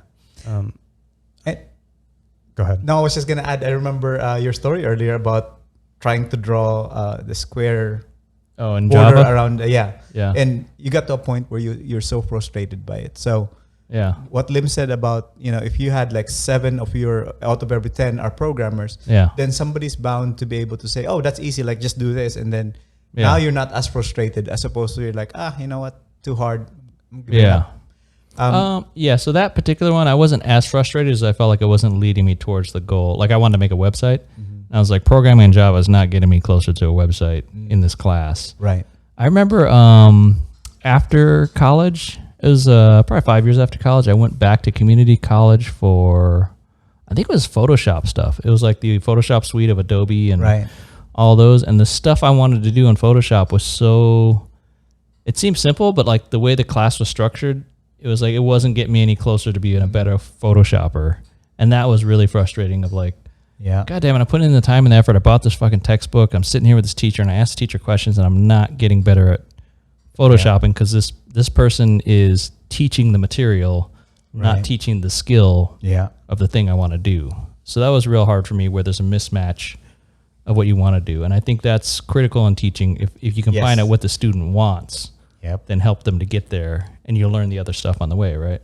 And unfortunately, that goes to the is it left brain, right brain thingy, where a lot of the logical thinking people are like, "Oh, I'll teach you this because this is logically how it's supposed to be." But most people are emotional. It's the artsy side, not the logical side. That's really like get you to really want to learn. If you don't have the motivation, then it's gonna be hard. Regardless how it can be like a super easy thing, but if you're like bored or you're not engaged, you're like, not for me. I think what I was saying, Liem, is that I think most people, say everybody's born a baby, most people have some average level of intelligence and capability, right? There's some average somewhere, right? So if you take all the average people, say even in the U.S., if you take away our our insane culture, I feel like everybody, if you had a good schooling, everybody could get good enough at math. Everybody could get up to something like calculus, right? Calculus gets a little bit hard, but really I think almost any kid has the capability, the potential, with the right environment, the right teacher. Right. That's hard, but we all have that potential. Yeah. We could learn math easily up to calculus, and we all could learn how to program. Because I took a programming class, I think, in 11th grade, and the teacher was really frustrated that I was good at programming, but I didn't care about programming. So I had the ability, but no interest, right? Right. I feel like most people, most kids have that potential to be able to do it. Right. It's that motivation that becomes the hard part. If they're motivated to do something else, then that's a different story. Yep. But if I feel like if anybody watching, is looking for a lucrative career, like you could go right now and learn. I mean, what would be the most valuable language? You could spend a year or 6 months in your off time. You could spend your Saturdays or an hour after work every day. I would say C#. Learning C#, right? I would say JavaScript nowadays because with C# you can definitely produce a lot of software, but with JavaScript you can produce like entire sites. And a lot of the startup world is apps, or you can do all that using the exact same language. Would it be smart to focus to phone-based stuff? Yes. Is it two different worlds, or are they the same now? Well, that's the big thing is if you really are into native mobile apps, then they have their own specific language. Yeah. That's the beauty of using something like JavaScript. Yeah. Because you can build something in JavaScript and deploy on a mobile phone or a website, or like there's just a lot of options. I love doing new things on my phone that don't require me to download another fucking app. Yes, that's the other thing with the web app is that if it's a web app that kind of acts like an app, like behaves like an app, but it's all web, then you have that. That's possible, but again, that's the part where it's hard because you need to have like the left brain and right brain at the same time, like designing it, making it look nice. Like most people are like on one side or the other as opposed to having both. So that's where you need to have your teams of developers and designers. And so you need the engine and the parts to work. Yeah. But you also need to look pretty on the outside. Yeah, exactly. Before you get the Ferrari. Exactly. Yep. Just for the heck of it, just to defend my C# statement over JavaScript. Let's go to war. I really don't care. People learn JavaScript. But a few years ago, when I searched... Go ahead and waste your time on JavaScript. No.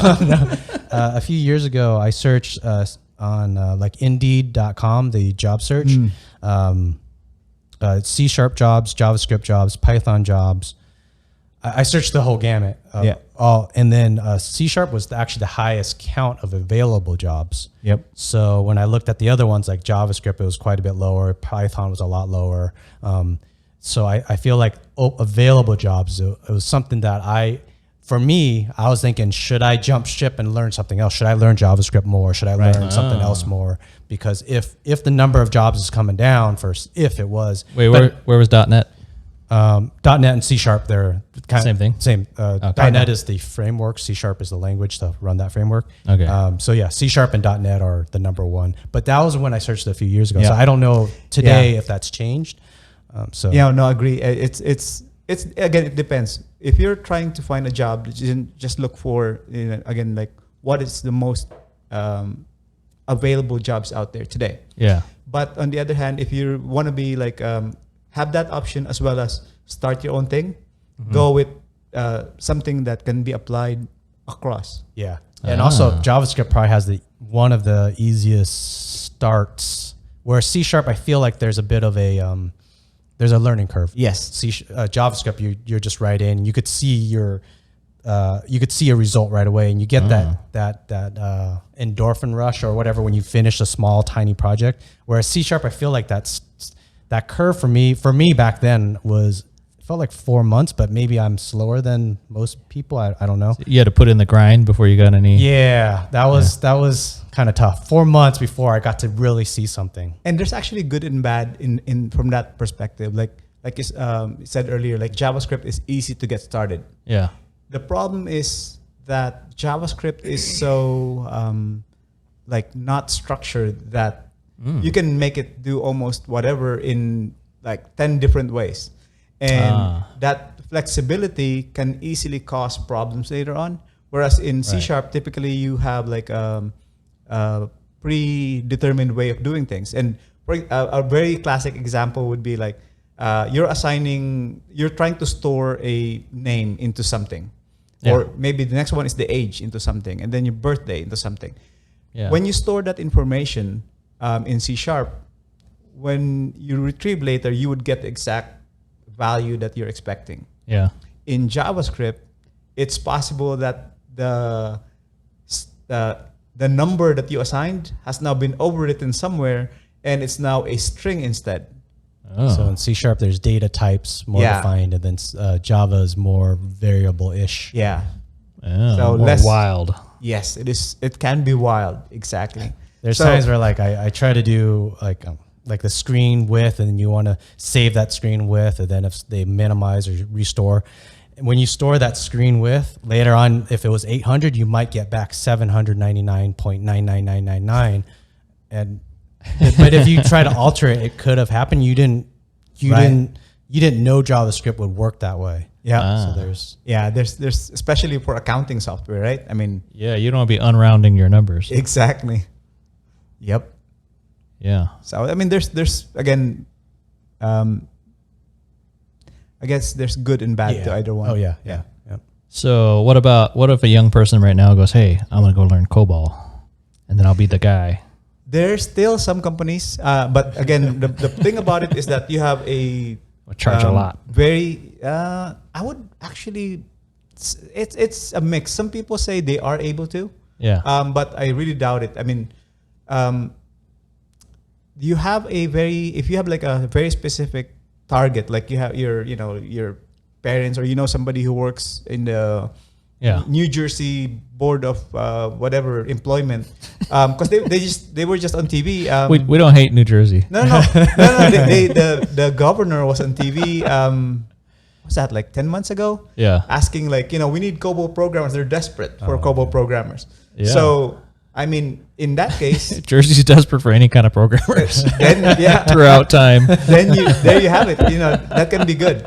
But on the other hand, if you really want something more sustainable, or like you just be free to move wherever, COBOL's not your bet. COBOL programming would typically be like more the buttoned up, hands-on, like or in-person coding. Like you probably won't have as much option compared to the other languages too. It's old-fashioned, right? Yes, it's more old-fashioned. I got a question for both of you guys. What languages have you been paid to work in? I've been C# my whole life. You never been paid to use another language? Well, I mean, with C# you're going to use JavaScript, SQL, HTML, CSS. I don't consider that. That's not. Oh, sorry, that's not a programming language. Cross that one out. That's a design. But a skill you have to learn. Yeah. So that's so a handful of languages you've been able to make a career out of. A handful of languages. Oh yeah, you can stick to one and as long as that language doesn't die off, you can be set for life. What was that one? MAS 80? MAS 80? The what? Remember there used to be that dude at Cosmo that was in that super old language that What's nobody else knew. RPG? Yeah, 400? RPG. Yeah. Yeah. Now I've done RPG 400, COBOL, C, C++, C#, JavaScript. I guess Oracle. They have their own PL SQL language. No Python? No, I've never touched Python. Is that a super modern thing, or It is. is it one of the more? It's not that new, but it wasn't as popular back then. Again, because it's a scripting language. Back then, What does that mean? so scripting languages are. Remember earlier we talked about the comments in the code and having compiled versus not compiled. Yeah. A lot of these languages previously were all translated, as it's called. It's translated by interpreted by the runtime environment while the user's using it. So every time you click on something, it interprets the source code and then do what it's supposed to do. Whereas in compiled, the written programming language that you pick get converted into machine language at build time, like one time, and then every user, it just works. It just runs. No compilation at that point. Okay, let me try to translate to our viewers and listeners. If I understand correctly, correct me if I'm wrong. If you're a programmer, you're writing lines of code and you're giving commands and putting in values, and there's a certain structure called syntax, a certain grammar that you have to use of how you program it. Otherwise, it ain't going to work. Right. The computer you have is made of transistors and microchips and motherboards and all these RAM and parts. Those semiconductor parts can't actually read your sentences. They actually only read ones and zeros. Correct. So when you compile, it takes all of your code instructions and translates it to ones and zeros for the computer to actually run. Yep. Is that okay? That's the one. Is that a good understanding? Yes. Okay.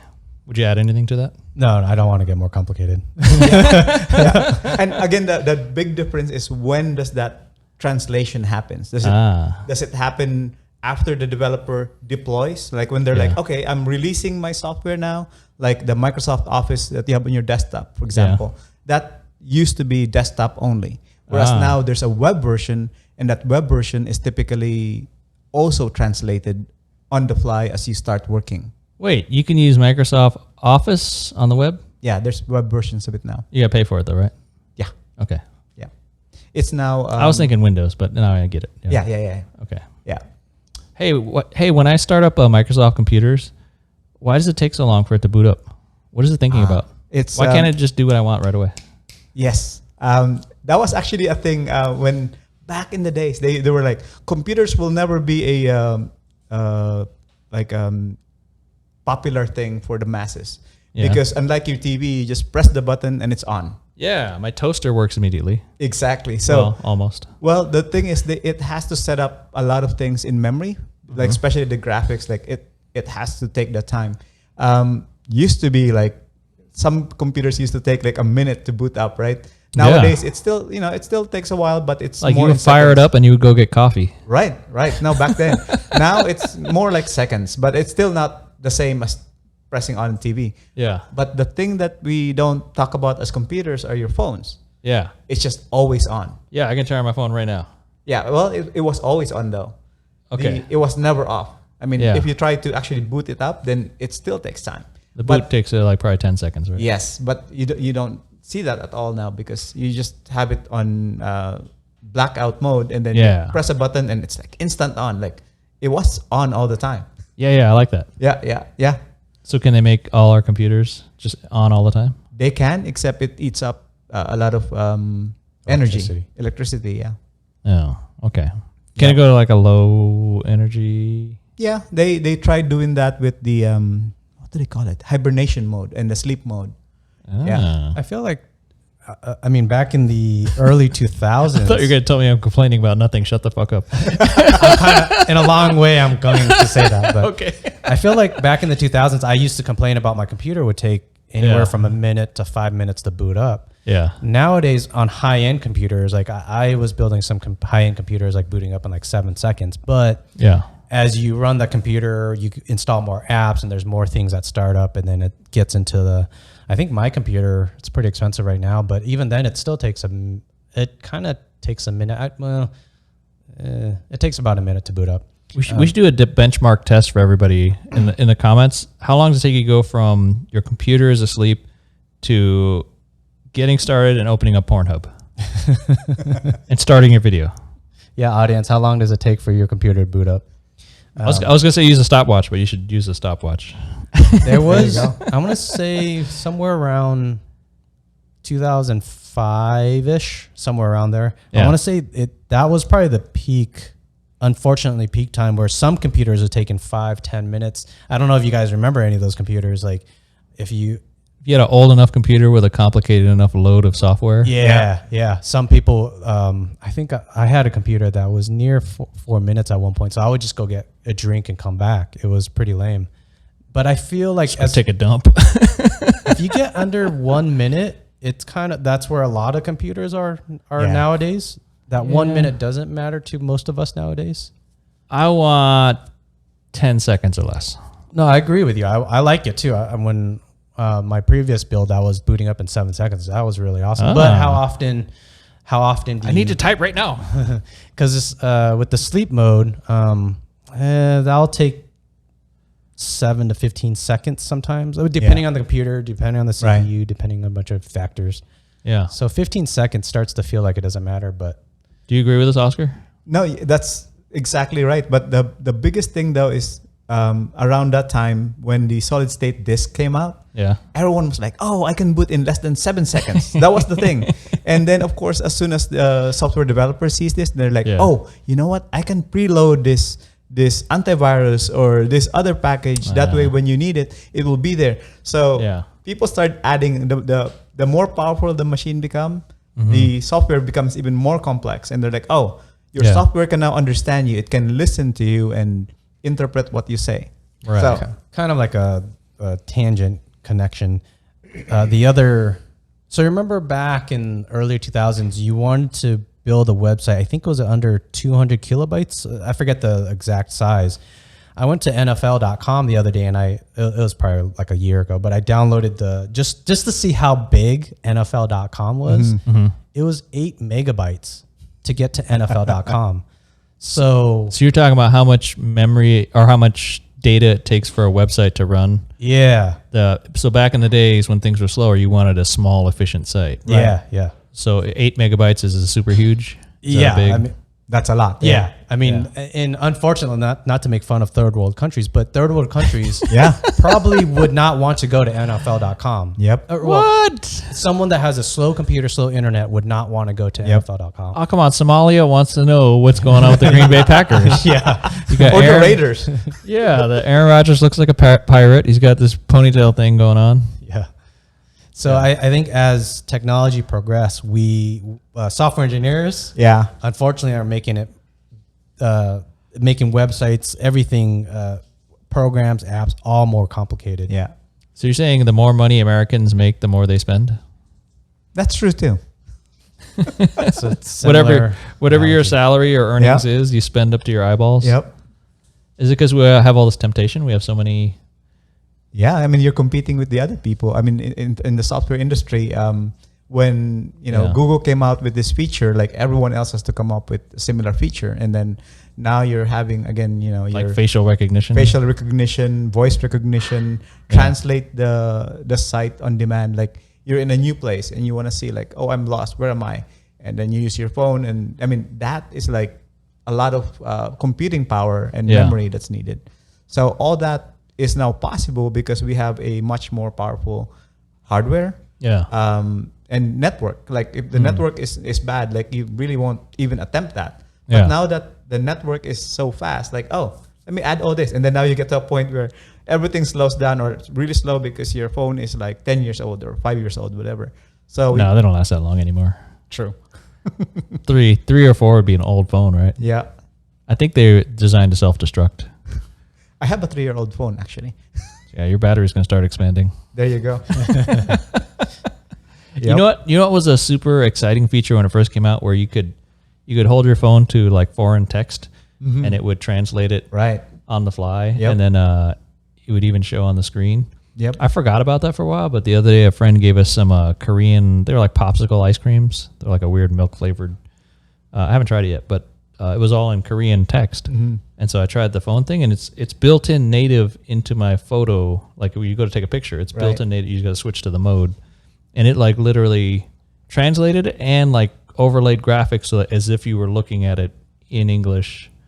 And it was amazed me again, and then it amazed me that it was just taken for granted that it was just sits there on my phone unused forever. Exactly, and all the time the phone, every time the phone boots up, it has to load all that stuff, and you never know when you're gonna use it, or like it should never been loaded because I never used it. But when you need it, it's like, oh, good thing it's already loaded.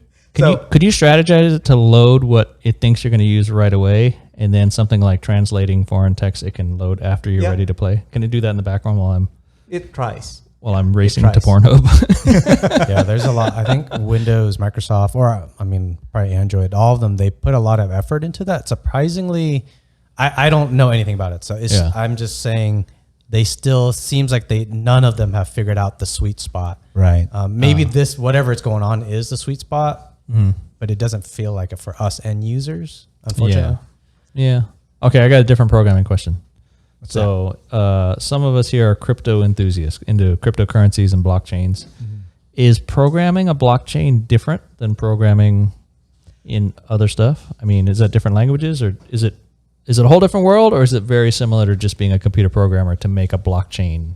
No, it is a different mindset. I mean, you can have somebody who's specializing in device drivers, for example. That's to make the whatever piece of hardware be able to work with your operating system. I mean, that's one particular type of development. There's people who are specializing in games. Some people specialize in business application. Like those are, I mean, in their own ways, they're unique and different. And cryptocurrency is like, you need to be really good in math, really understand like all the cryptographic, like what's the best way and why would you use a certain crypto library for certain things. Does it use the same languages, programming languages, or different? It can. Okay. There are some common languages used, but also like there are some that are really specialized.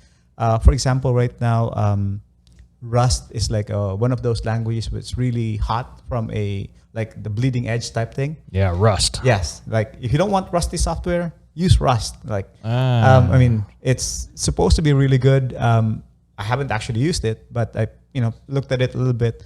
But do you make up that catchphrase, or is that their marketing? No, I just made it up. Okay. But yeah, no, Rust is like one of the things it's supposed to be really good at is like it doesn't.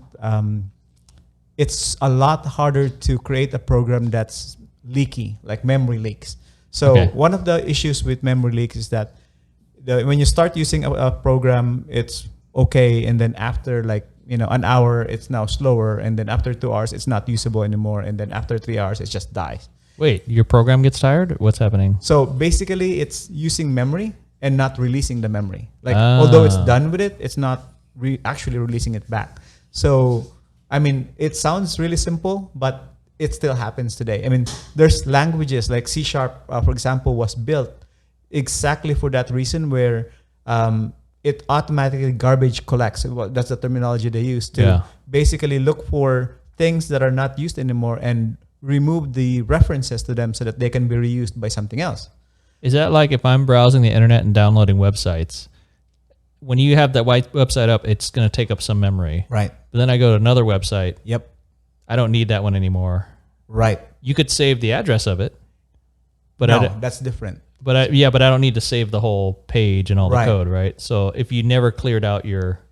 I guess the comparison would be if you open a tab and then open another tab and keep opening tab, never closing the other tabs. I do that a lot, yeah. Yes, that would be it. That would be the memory is like just going up like... Because they're all running. Yes. But in the memory leak scenario, even though you close that tab, yes, it's still has a copy. Yeah, it's still open. Yeah. So that memory leaks happen a lot Right. in certain languages. Yeah. Huh. I would have called it like a memory bottle or memory. I would call it garbage. Yeah. Yeah. Memory garbage. Yep. Kinda. Yeah, you can call it that. Okay. The No, leak well, I mean, is- the The leak is because in some, and correct me if I'm wrong, because I work in C#, so I don't really deal with leaks that much. yeah, I don't mean to change programmer terminology. I've played around with Android a bit, and I was trying to program a encrypted messaging app. But anyways, as it was looking for updates, somehow that looking for a new message, there was some sort of memory leak. I theorize. So I, in essence, created that memory leak because I didn't know how to tell it to look for a new message and then stop looking up. So It was just accumulating and clogging up its. So then after a few minutes, because it was checking up for a message every 5 seconds. So after a few minutes, it just started to lock up that app. Yeah. You could call that a security feature. Yes, a lot of security bugs are actually done that way. Yeah. No, I You mean by like accident? no, like hacking into phones and like hacking into computers is because of those memory leaks. Oh. That's You actually a big guys are always thing. talking Like about hacking. what do they call it? Buffer overflow. Yeah. Like that's a common exploit. Is that different than a Stack Overflow? Yes, it's similar, but I'm not sure if you're referring to the website. But yes, Gotcha. I invited the Stack Overflow founder for a podcast. We'll see if Ah. he responds. Oh, there's a Okay. website called Stack Overflow? Oh, yeah. It's actually for me, it's very popular. That's where I probably copied maybe 75% of the code I've ever produced. it's quite popular for a lot of developers. Yeah. Okay, so for our listening audience, if you're a programmer and if you need a piece of code to grab the data from here and put it in this format, you could program all of that from scratch, or you could do a quick search and see if somebody's already programmed that, and then you just copy it and fit it to your need instead of reinventing the wheel every time. Is that the way to look at it? That's one way to look at it. And the other is when you run into issues, like you wrote something and it's not working, then you can use Stack Overflow to search for answers. Like, what did I do wrong? Yeah. Or kind of like if you're building a car, you're like, well, I can use a regular engine and then put an alternator on it. Yep. Or I can put a water pump on it. So there's a way that things already exist. Yep. Or you could say, let's design a car from scratch. How would I?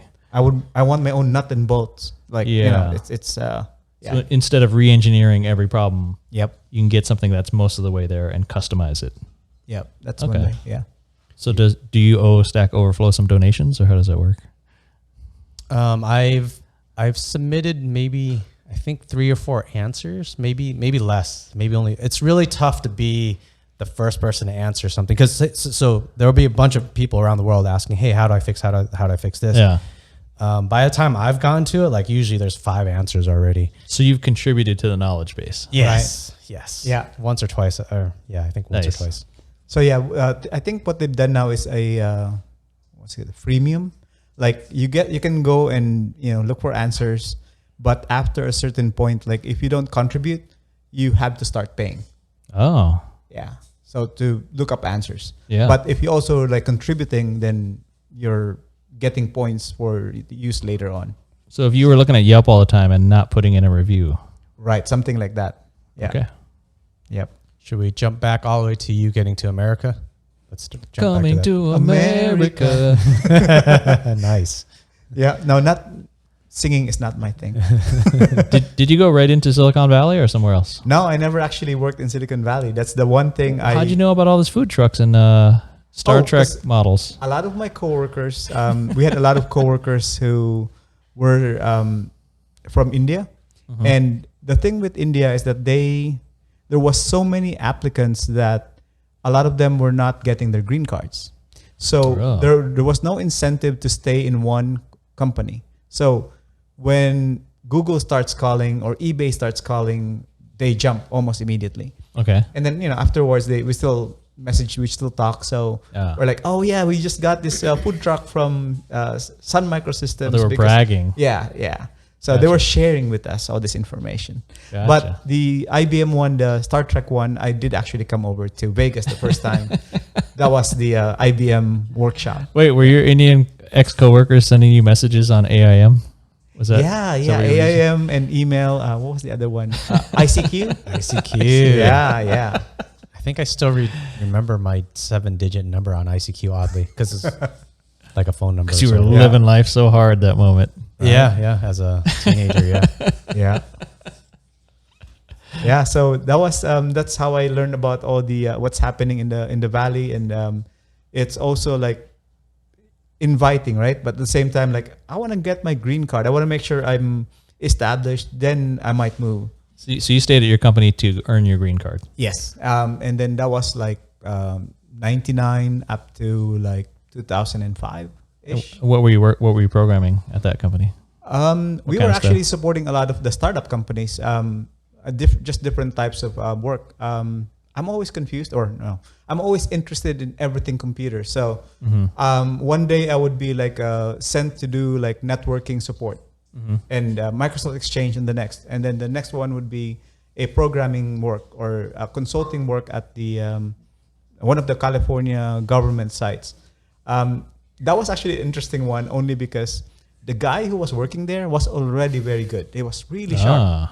And I'm like, why do you need me here if, like I can see like you're really good. And it's like, oh, because I can't spell.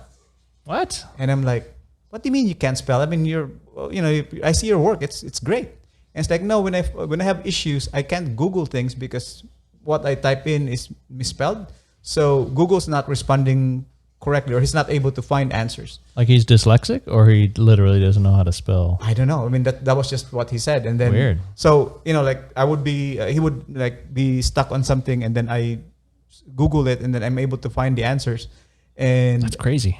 Yeah. So I'm like, dude, you don't need me here. Like, what am I doing here? So you were his Googler. Yes, I was his Googler. Yeah, pretty much. Did he seem like a weird dude? Not really. Not particularly. I bet he had a budget for his department. And he was like, I could use a friend. Could be. Yeah. Now it was still like a 2-week gig. They were trying to push their product out, and it was working on IBM. So our company was a big IBM shop. So yeah, it was helping out like DB2, WebSphere. Wait, so did you have to look up really complicated words, or what was having you Google? I mean, most of it. I mean, we were trained. I mean, the company actually sent us to a lot of IBM training. Yeah. So I was with like learning all the DB2 stuff. So sometimes I don't have to Google. I'm just able to answer a lot of his questions. But there were some questions where I had to Google as well. And again, like I'm like, dude, like I'm just Googling this stuff. Like, yeah. And then he's like, oh yeah, like, because he would tell me the exact problem, and I would just type in the exact thing he just told me. And I'm able to find answers, and he said he could not find answers. Wow. So I'm like, I don't know, like, was it the way he asked the question on Google? Yeah, maybe his brain was wired a different way. Maybe. Programming genius, but not good at Googling. Yeah. Do you happen to, now that you've had so much time in America, your whole career also, do you think back getting that visa to work here and or getting that job offer, do you think back, like, was your skill sets worthy of it? Or do you think, oddly thinking back, do you think America's talent pool, maybe because you said earlier, there's so many programmers needed and there wasn't enough. Right. Do you think you were overqualified, underqualified, now thinking back, reflecting on it? Did American programmers suck back then?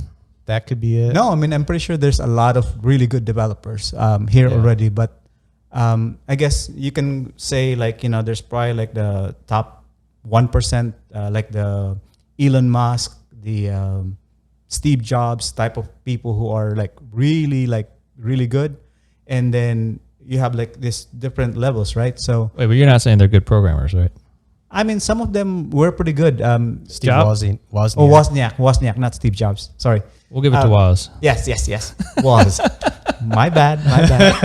No, that's right. But the point is that, again, you have this really high level, and then you have a lot of this. I feel like it's almost crazy that the H1 visas allocated every year is like almost, I would say 99% going to India, to hiring people from India. You can't possibly have all the best programmers in the world only coming from India. Like, so to me, I would say I'm probably more towards the better half of the that scale. I mean, who knows? You would put yourself in the top half of all programmers. I would probably, yeah, yeah. That's very modest, Oscar. Yeah, somewhere there. What about top 20%? I don't know. I mean, I don't really know how to measure, but yeah, if we had 10 programmers right now and they were assigned a task, would you smoke eight out of 10 of them? Well, let's not. That's hard. It's tough for someone to judge himself. Out of the 30-ish programmers I've worked with, Oscar's up there. Badass. Yeah. He's in the top 3, if not the top 2. I don't know. Yeah, I guess I'm able to relate to computers, like how some people are able to read other people. I'm able to read computers that way. Like you can tell if it's having a bad day.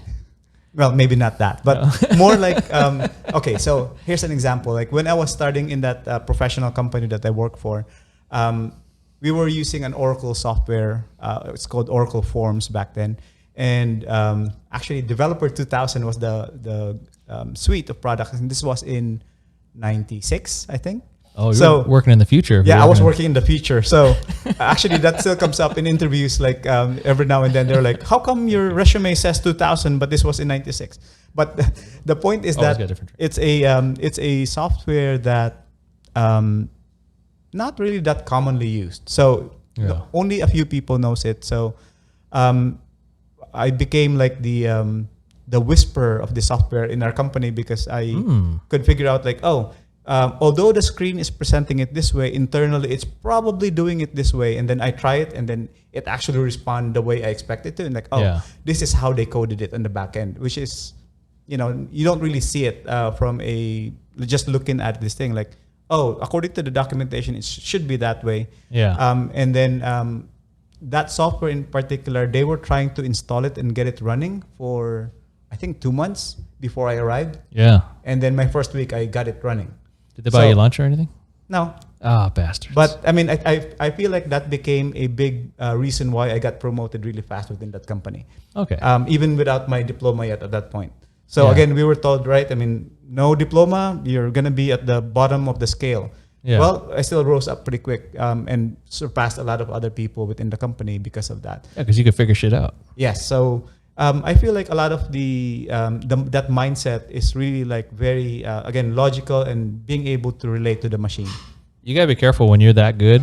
The people above you start to see you as a threat. Yes, I've actually had that. I've had that, and he was making fun of me, like why did the computer tell you that it was doing that? Like no, but you can see the result, right?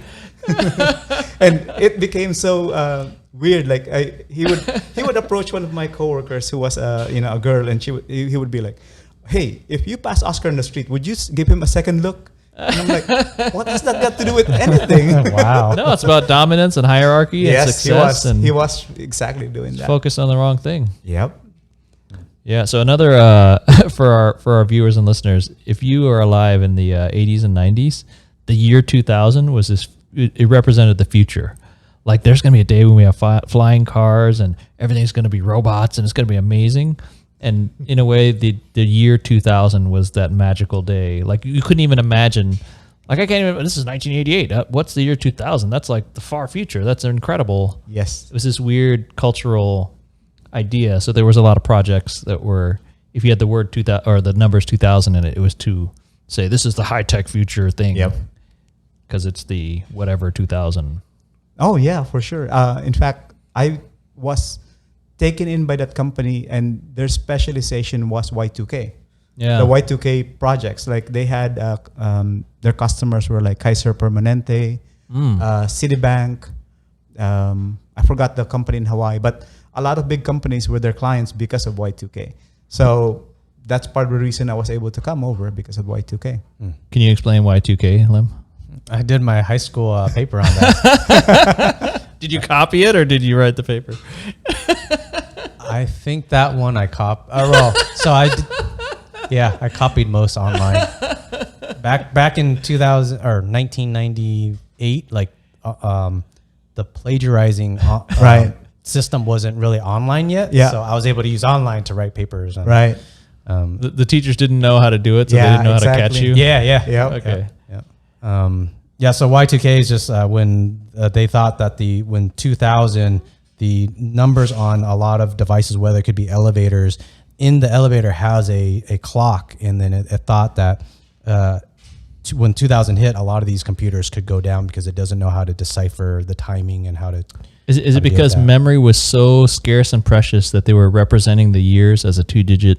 Yes. Like it'd be 97 instead of 1997? Yeah. And then they were afraid that we don't have enough data in there for it to know. We never thought the year 2000 would get here, so we don't know what's going to happen to this program when the date changes past 99. Yep. Okay. Remember that vocational school that I went to? Is this the forging documents one, or no, the one after that? That school, one of the teachers, I was asking the teacher, like, why are you storing the year as 2 digits only? What happens in year 2000? And his answer was, well, by then your programs would not be running. Yeah, we're gonna have new programs. Because it was, like I said, it's in the far future. And this was in 94. Oh, you'll get forever, man. It's fine. Exactly. And it's like, okay, I guess thank you, because now I have another job in the US. Wow, yeah. So that was a big thing. Everybody thought all our systems were going to crash. So like, is the air traffic control computers going to go down? Are our banks, like, is my ATM card not going to work tomorrow? Right. People were really worried. Yep. I mean, there was some crazy stuff that happened. I remember there was a, what do you call that? Like the sewage system. Oh. Oh, shit. Plugged up. Exactly. They got flooded. I forgot which town it was, but they got flooded because of it. They were high-tech computerized sewer. Exactly. It backed up shit. Yep. There was a lot of shit. So, I mean, there were that, and then there's the occasional, the blockbuster rental fee. Like, you return something, and then it's like, oh, you owe like $1,000. You're like, you're 100 years late. Exactly. So, I mean, there were a lot of those, but for the most part, it was a dud. Yeah, I forgot about Blockbuster. In those days, yes, they had a computerized, a green monitor where they'd log in and out your rentals. Yep. Yeah. Back when you'd choose a movie for the weekend. There you go. Yeah. We're going to watch this movie 4 times to get our money's worth. You know, the guy who works at Netflix now to predict like which shows would become the next hit. Okay. He actually worked at I think at Blockbuster, or what's the other one? What's the different one? One of those. Hollywood Video. Yes. So one of those companies, he worked there. And then he was like reviewing movies so he can recommend better for his customers. And then now, because of that experience, he's now working for Netflix and figuring out like what's going to be the next big hit, like which series to cut, and those kind of things. He's part of the decision making now. I wonder, he must have a good track record. Yeah, I bet. Because you wouldn't hire him just because he was at Hollywood Video. Well, we got to be like, this guy's good at predicting hits. No, I mean, you would be surprised like what companies as big as Netflix would do to hire, or what kind of skill set they would hire for. Like, again, it's a very specialized skill set. Like, he has like a catalog in his head, like which movies are doing what, and they became a hit because of what they did. Like, it's just seemed so random, right? Like, it's not. It's all in his head, apparently. So don't make Smokey and the Bandit 5. There you go. Gotcha. I feel like we've solved the entire past and future of America just now. It's all coming together. All right. No, but that's the thing, though, is that it's never logical, right? I mean, it's always about the emotional side of things. I feel like that's a big miss, especially for a lot of developers, is that most people who are techs or techies, like Google Glass, for example. Oh, yeah, those glasses that had a built-in camera and a... If you think about it, I mean, it has a lot of potential. Yeah. It has a lot of good uses, but because it's not cool, it never became a thing. Instagram, on the other hand, like, seems like a useless thing. Don't you dare. I know, but if you think about it, it's a time waster, right? I mean, everyone's just wasting our time. Yeah. For the most part. I mean, yes, there are a few exceptions, but those are the ones that are becoming big hits. Yeah. So if you're starting a company, don't think logically. Think of the emotional side of things, but still be logical enough to actually implement it. So you have to think, what is the audience that's watching the Kardashian show? What do they want? Yes. That's exactly your competition. Okay. I'm not saying it's a stupid show or anything. I didn't say that. I've never watched it. No, it's a popular show. Yeah. Yeah. So that's exactly what you need to compare yourself to, or a Netflix. Like, what would Netflix do? They would make Avatar 3. There you go. There's a little bit something connected to that where Emmett talked about he didn't think, I think NFTs with cryptocurrency would go anywhere years ago. And then what was some of the CryptoKitties and whatnot. But we had a discussion the other day where Emmett was just saying, man, we can't try to disregard all the things that we think are just entertainment, but they turn out to be massive, huge things. Axie Infinity. So I think, entertainment has a huge value to Americans because we're so lucky to be rich and have so much free time. Yep. That you're competing for people's attention. Yeah. So if you can entertain people, then you grab them. Because, I mean, that's exactly why back in the days you'd go to Blockbuster and rent a movie for the weekend because there wasn't a whole lot of other entertainment options. You had like 3 TV channels and then you could go hit a ball in the park with a stick or something, right? Yep. There wasn't like all this video and computer technology everywhere. Like the other day, we were shopping for refrigerators. They had a freaking smart screen on the refrigerator that ties into your home. Right. It can show you who's at the doorbell. Yep. Like, and it counts your eggs and shit. And it's like, this is insane. I have absolutely no need for this, but I could see how somebody would want to spend $3,000 on this fridge with a TV on it. They've been pushing that for a while now. Yeah, so I think we humans, we Americans, are suckers for entertainment, and I think to a fault. I can point to some examples where I think we are captive to entertaining things, and we can't let them like when people say, "Oh, there's aliens. They live among us." It's possible. I mean, in all the years I've been around, I don't think there's any good evidence to think there's aliens walking around. I thought they were going to say, of all the years that I've been around, they haven't detected me yet. Can't find me. Can't see me. No, but there's no great case, no evidence. Right. No, but there's people that can't let go of that and they go, oh, they're there, man. There's totally. Yeah. As long as somebody believes. But I think anybody that's in the conspiracy theory world, like they're so entertained, they get captivated by those ideas that you can't just let them go. You can't go, that's illogical. I don't think that makes sense. And in a lot of ways, computers actually enable that. Enable entertainment or conspiracy stuff? The conspiracy stuff. Yeah. Well, I guess entertainment too, but the conspiracy stuff, this is supposed to be the information age, right? Yeah. But it's really becoming the disinformation age because what's happening is they tailor your results based on your profile. Like they take a profile of you based on, things you've searched before, things you watched. Yeah. And so they would be like, oh, I'm pretty sure this guy is a flat earther. Yeah. So when you start typing the earth is flat and then the autocomplete, like on Google, when you start typing, it would autocomplete and it would have suggestions. It would say something like, has been proven. Earth is flat for sure. Yes, that would be the first thing that would come up. 1,000%. As opposed to, the opposing opinion. Because Google doesn't know like what's really true or not. All it knows is this is the same people that you hang out with. They have the same profile as you. And all of them are saying this. So this is probably what you're looking for. It's trying to give you what you want. Yes, so it's reinforcing that. And now you have this stronger opposing opinions instead of like trying to understand and like, why did they say that? Like, why is the other side not, understanding this? So in a way, technology has enabled a lot of the conspiracy and the division within the U.S. at the moment. Or even like tracking devices in the vaccine. Mm-hmm. That's illogical because the people that are making the vaccines are these big biotech companies. They want to rip you off for a bunch of money. They don't want to put a tracking device in you. What are they going to track? Exactly. And if you are able to produce a tracker that's able to transmit and have power that long, you're a billionaire. Like, that's a product by itself. Why would you waste it on something like this? Yeah, plus you could just put it in a donut. It'd be a lot easier than in a vaccine. True. Free food. But it's such it all comes back to food. But it's such an entertaining idea that people can't let go of it. They're like, oh, they're after me. Somebody wants to watch what I'm doing. Yeah. Like, are you really doing something interesting? Right. Are you really? You're going to the donut shop, aren't you? The government wants to know when you're going to the donut shop. Yep.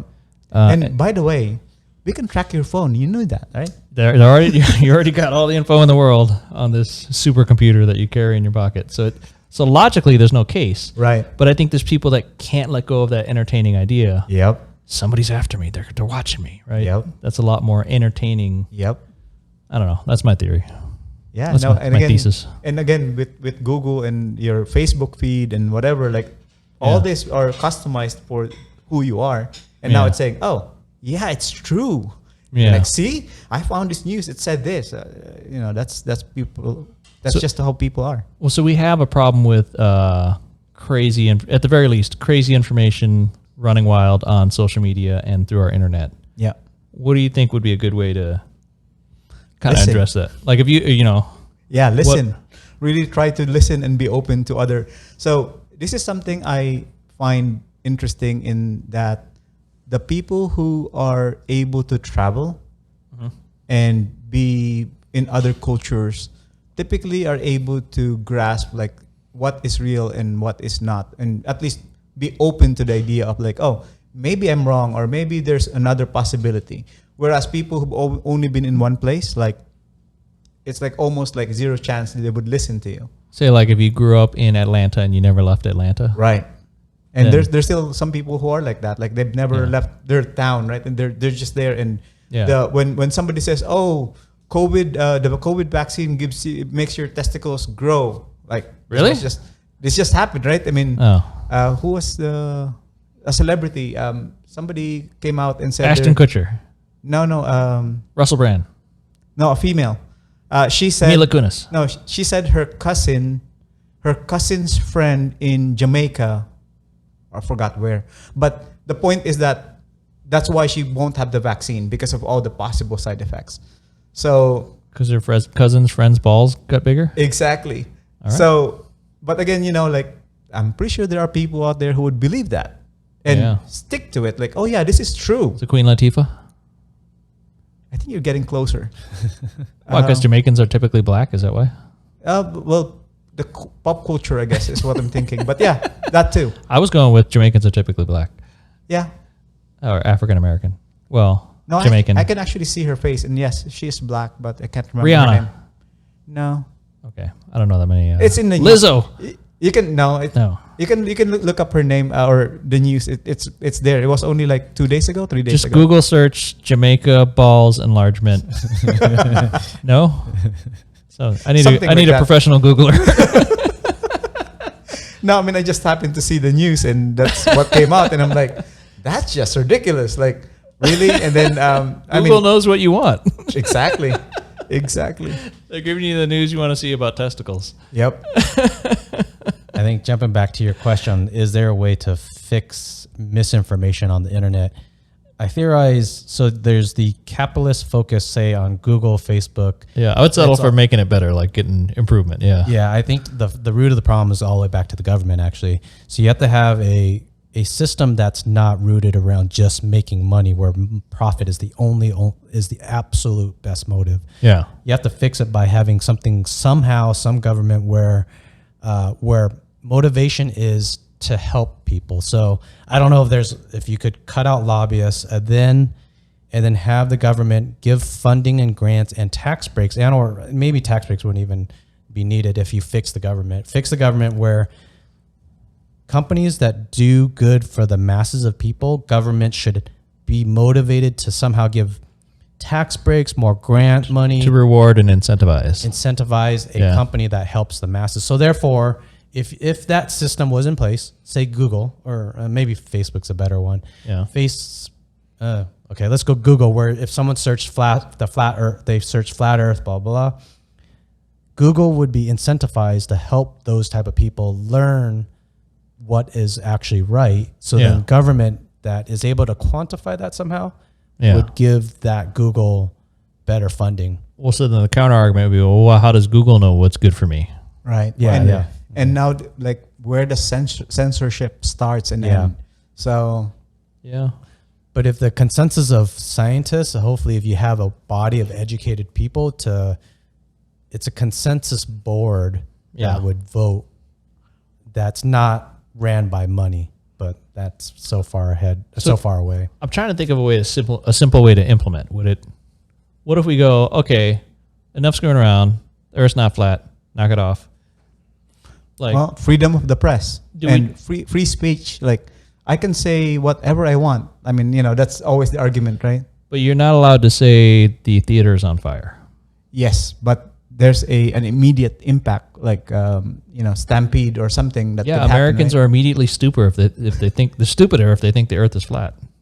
Yeah, usually the words. What's the term? Like words can't hurt you or something. Sticks and stones. Sticks and stones. There you go.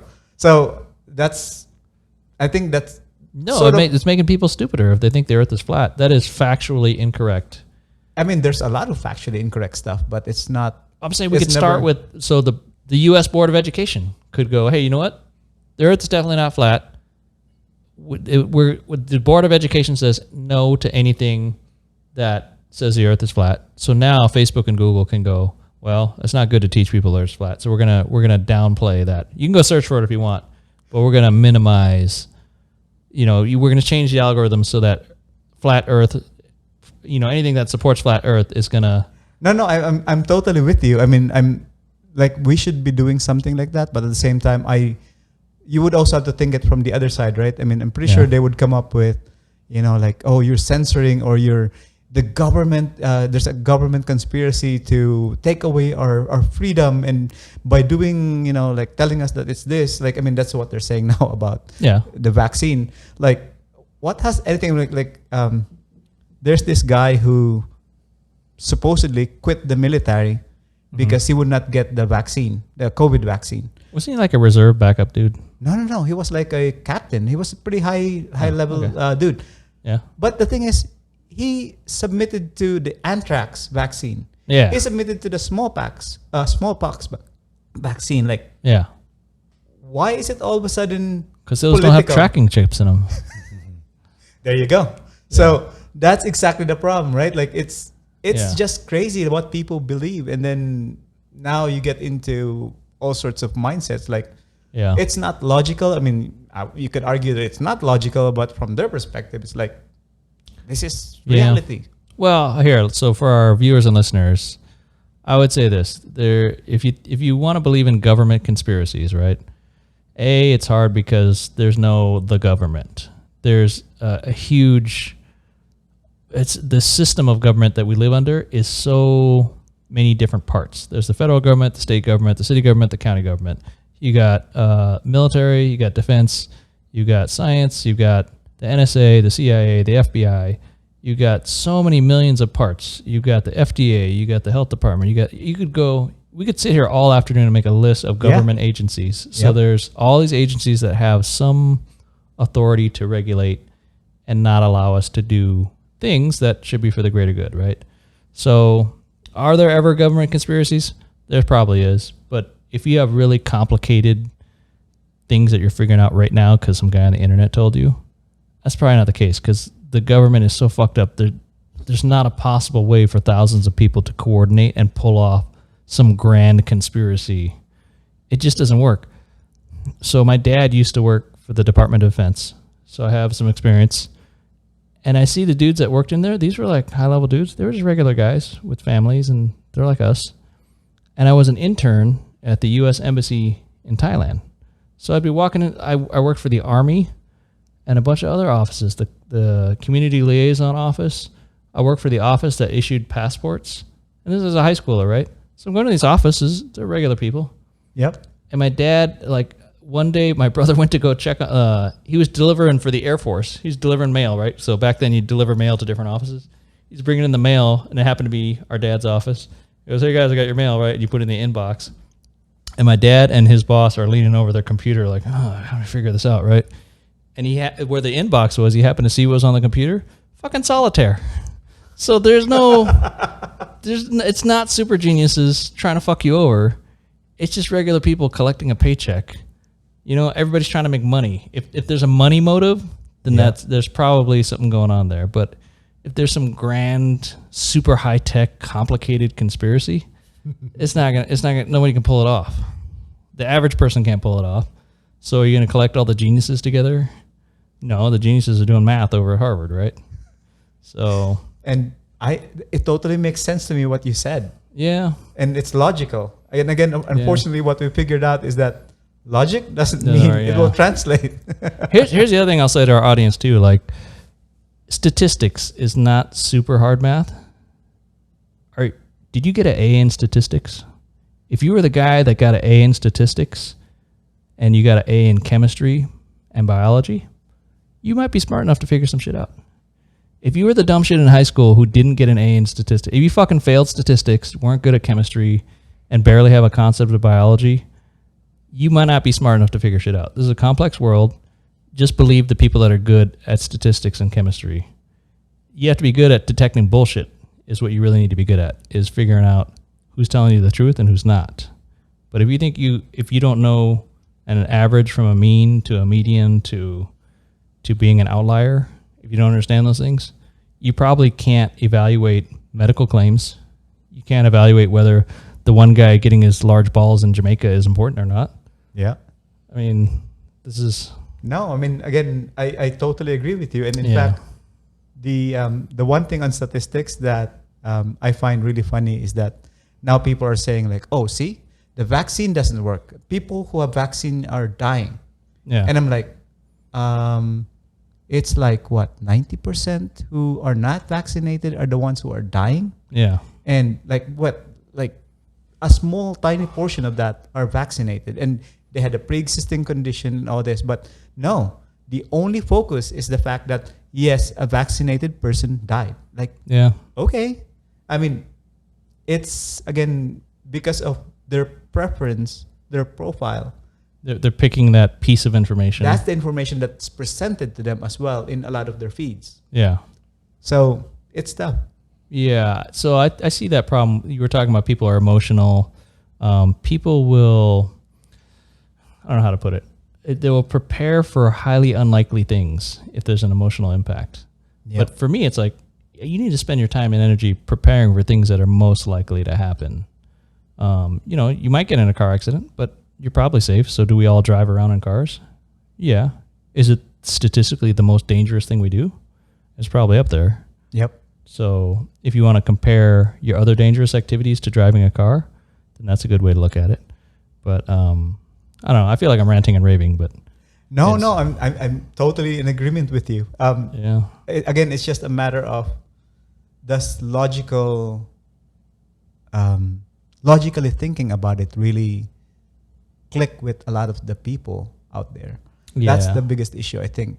I mean, logically, there's a lot of things that we can say and do and prove logically, but if they won't have any of it because they believe otherwise, Yeah. for no logical reason, it's You just set me off again. Here's the other problem with America is that dumb people don't know they're dumb, yes, right? Like out of 100 people, half of them are going to be dumber than average, right? There's some average.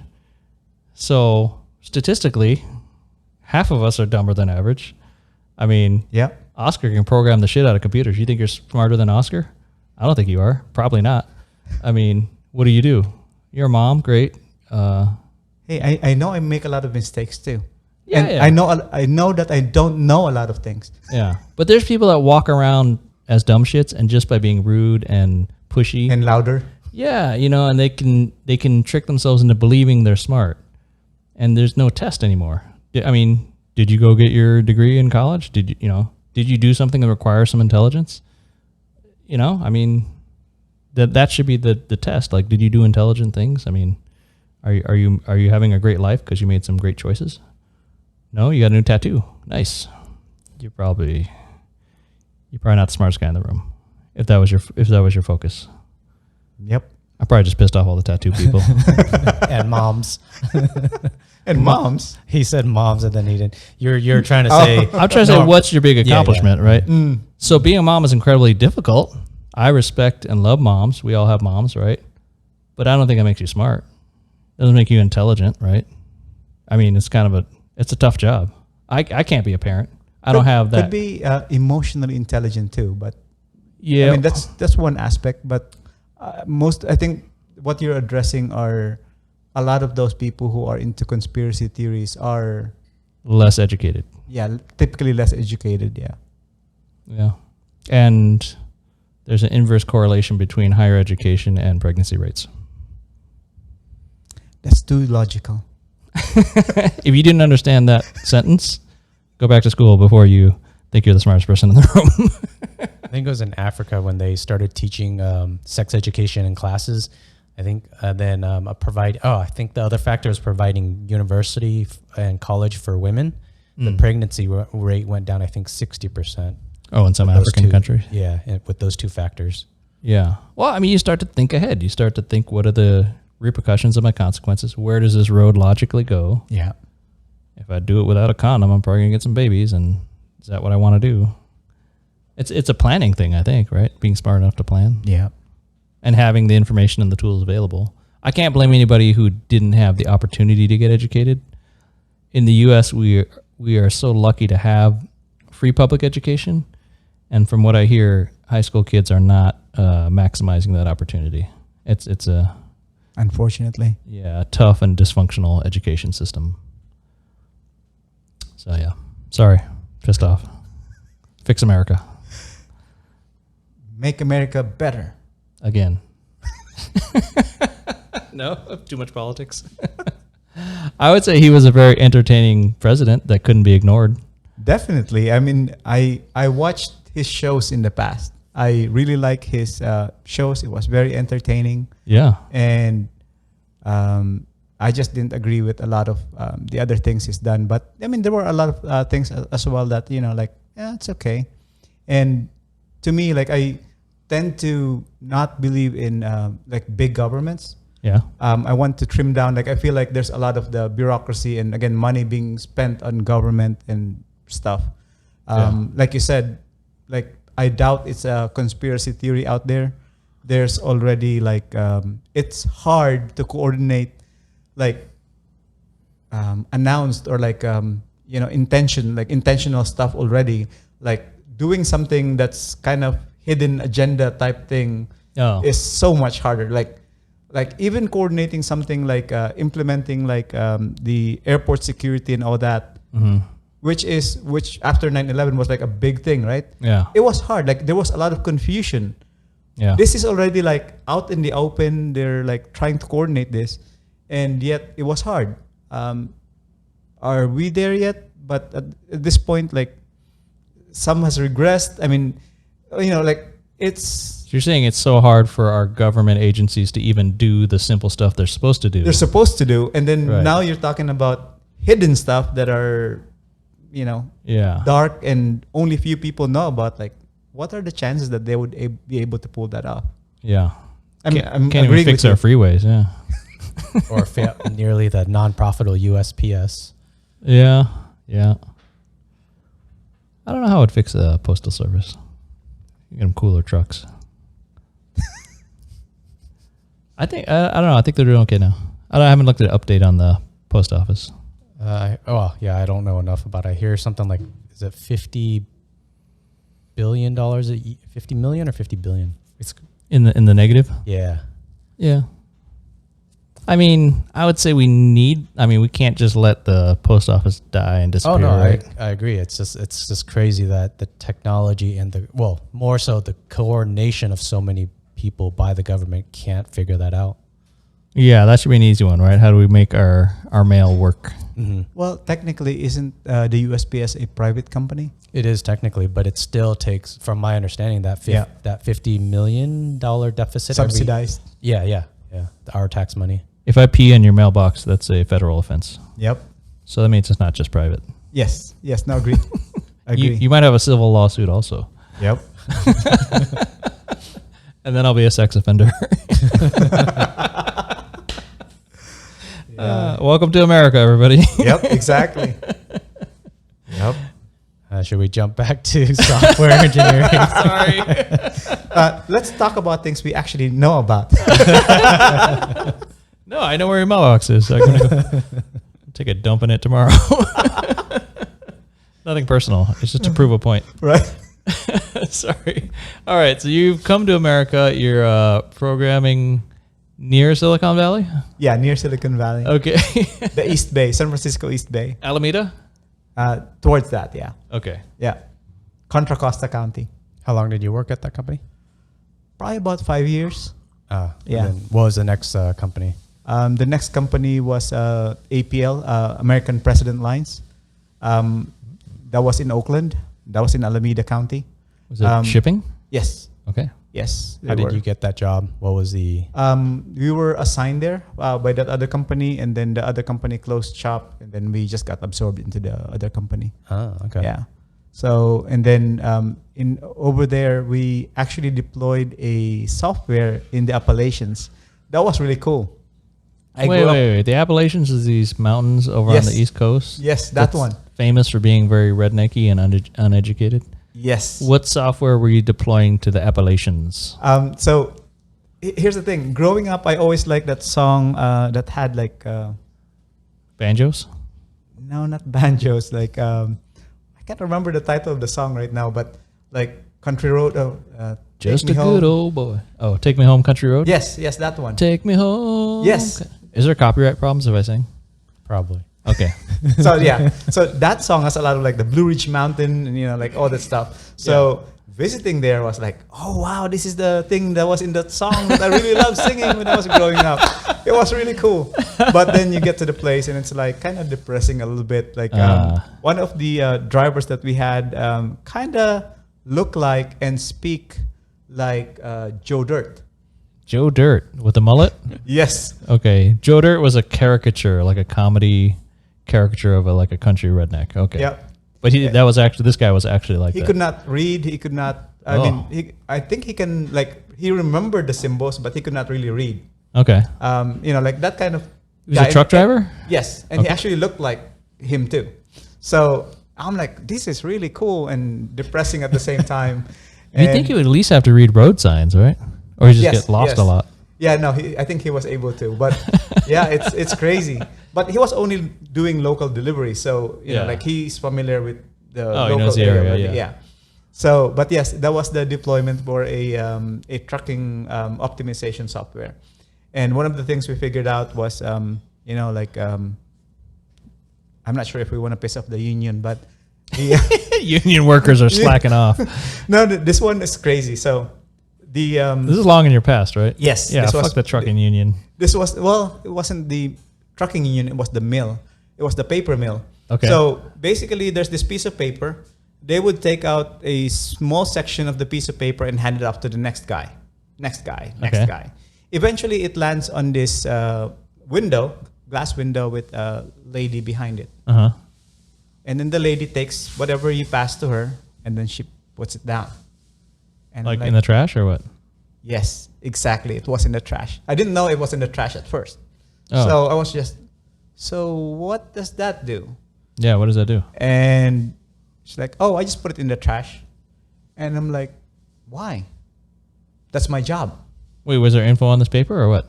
Yeah, it was tracking like all the shipments and all the products being being produced.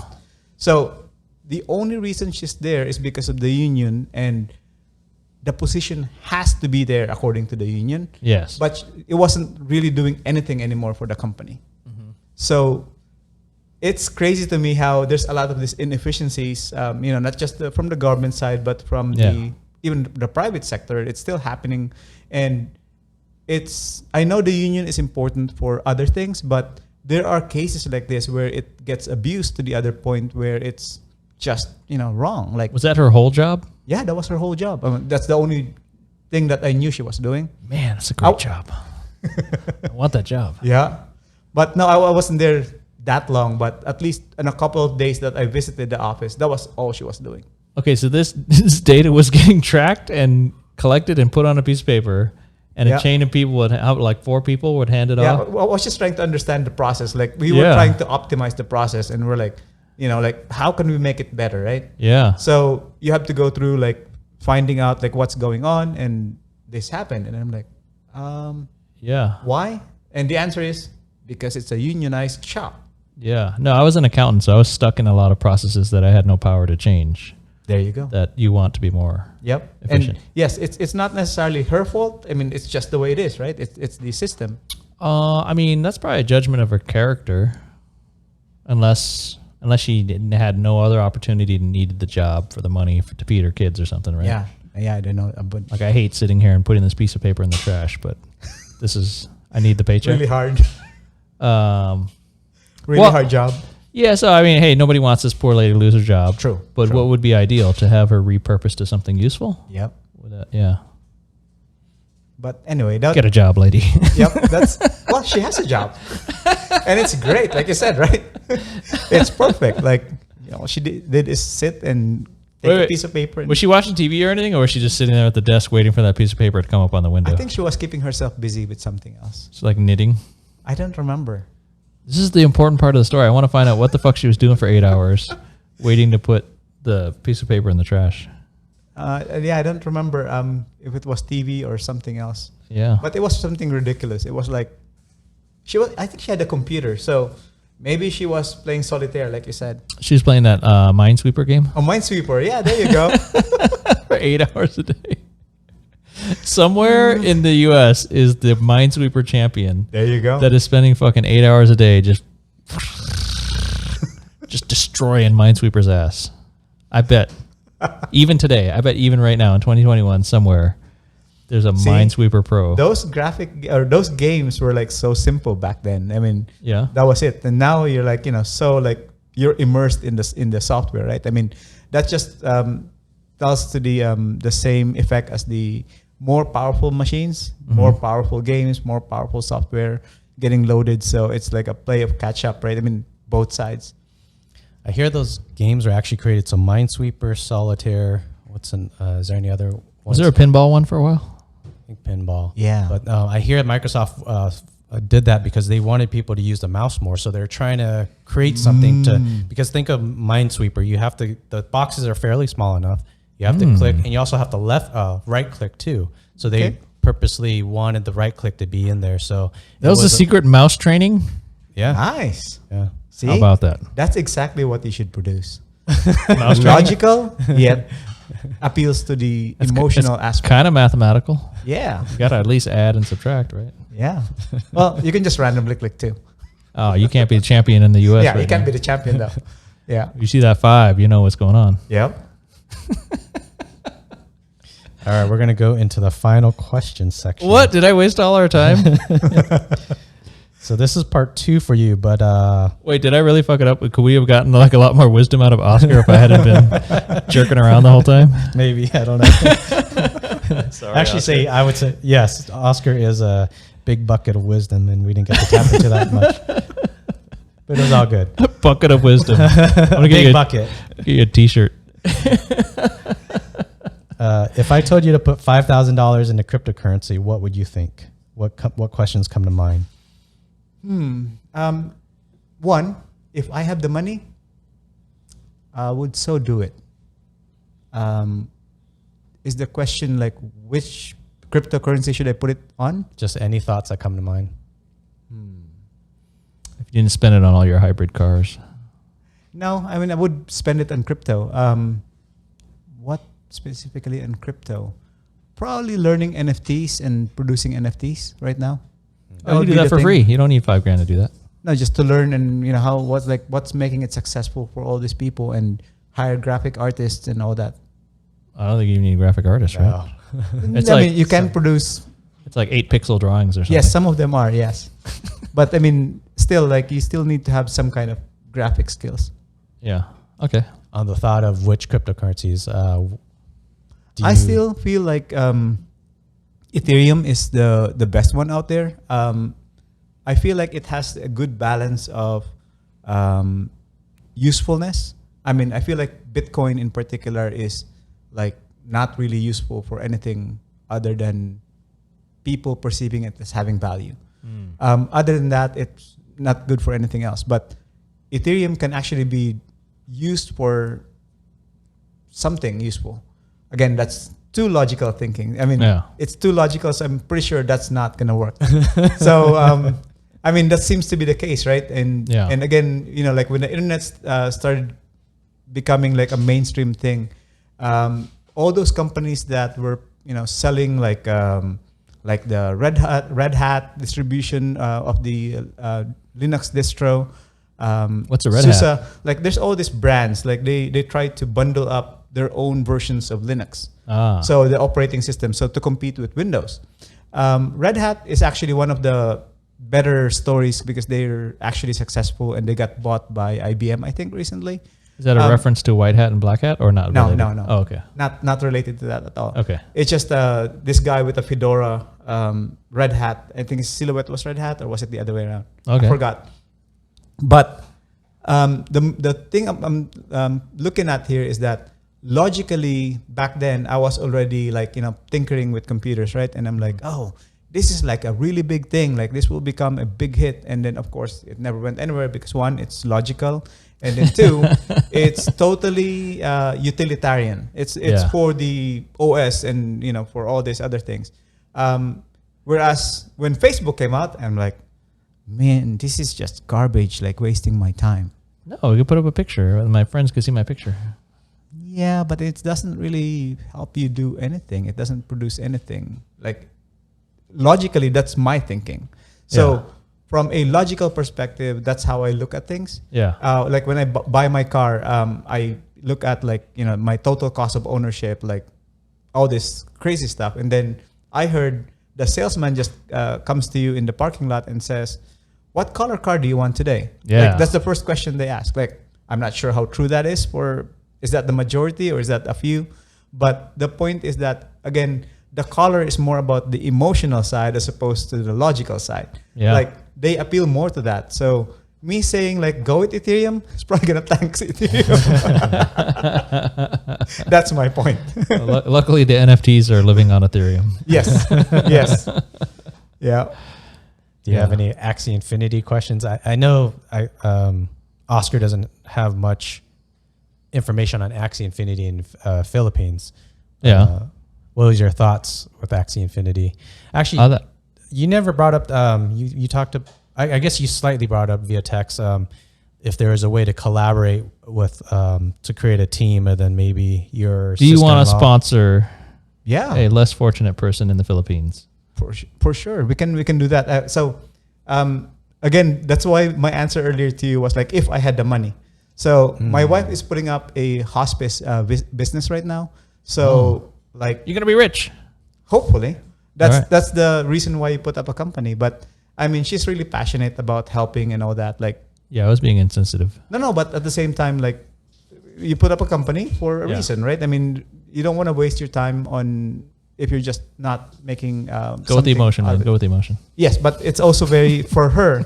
It's very an emotional thing. Like she feels like a lot of hospices out there are not like really helping. The horror stories sometimes. Yes. So hospices, if you need nursing care outside of the hospital, and hospice means you ain't got much time left. You're on the way out. Yep. You're dying, and the hospice care is the end of the road. Yep. It's like, hey, we know you're gonna die. How comfortable can we make you? Yeah. So it can be great or it can be terrible. Yes, exactly. So to me, like at the moment, the money's flowing that way because there's a lot of startup that you have to startup costs that you have to pay for. How many government agencies do you have to deal with? I think she dealt with 2 at least so far. Okay. I'm not sure if that's it or there's some that I wasn't even aware of. I guarantee you there's more. Probably. It's coming. Yep. So, and that's why my answer was like, for Axie, like I wanted to, but at the same time, like, I can't really afford to do it right now. Yeah. But if, if you just want me to help set you up with, hook you up with somebody there, I can definitely do that. Yeah. Well, it doesn't help us. Would it help your relative? Yeah, I think so. Okay. I think so. There's definitely that market.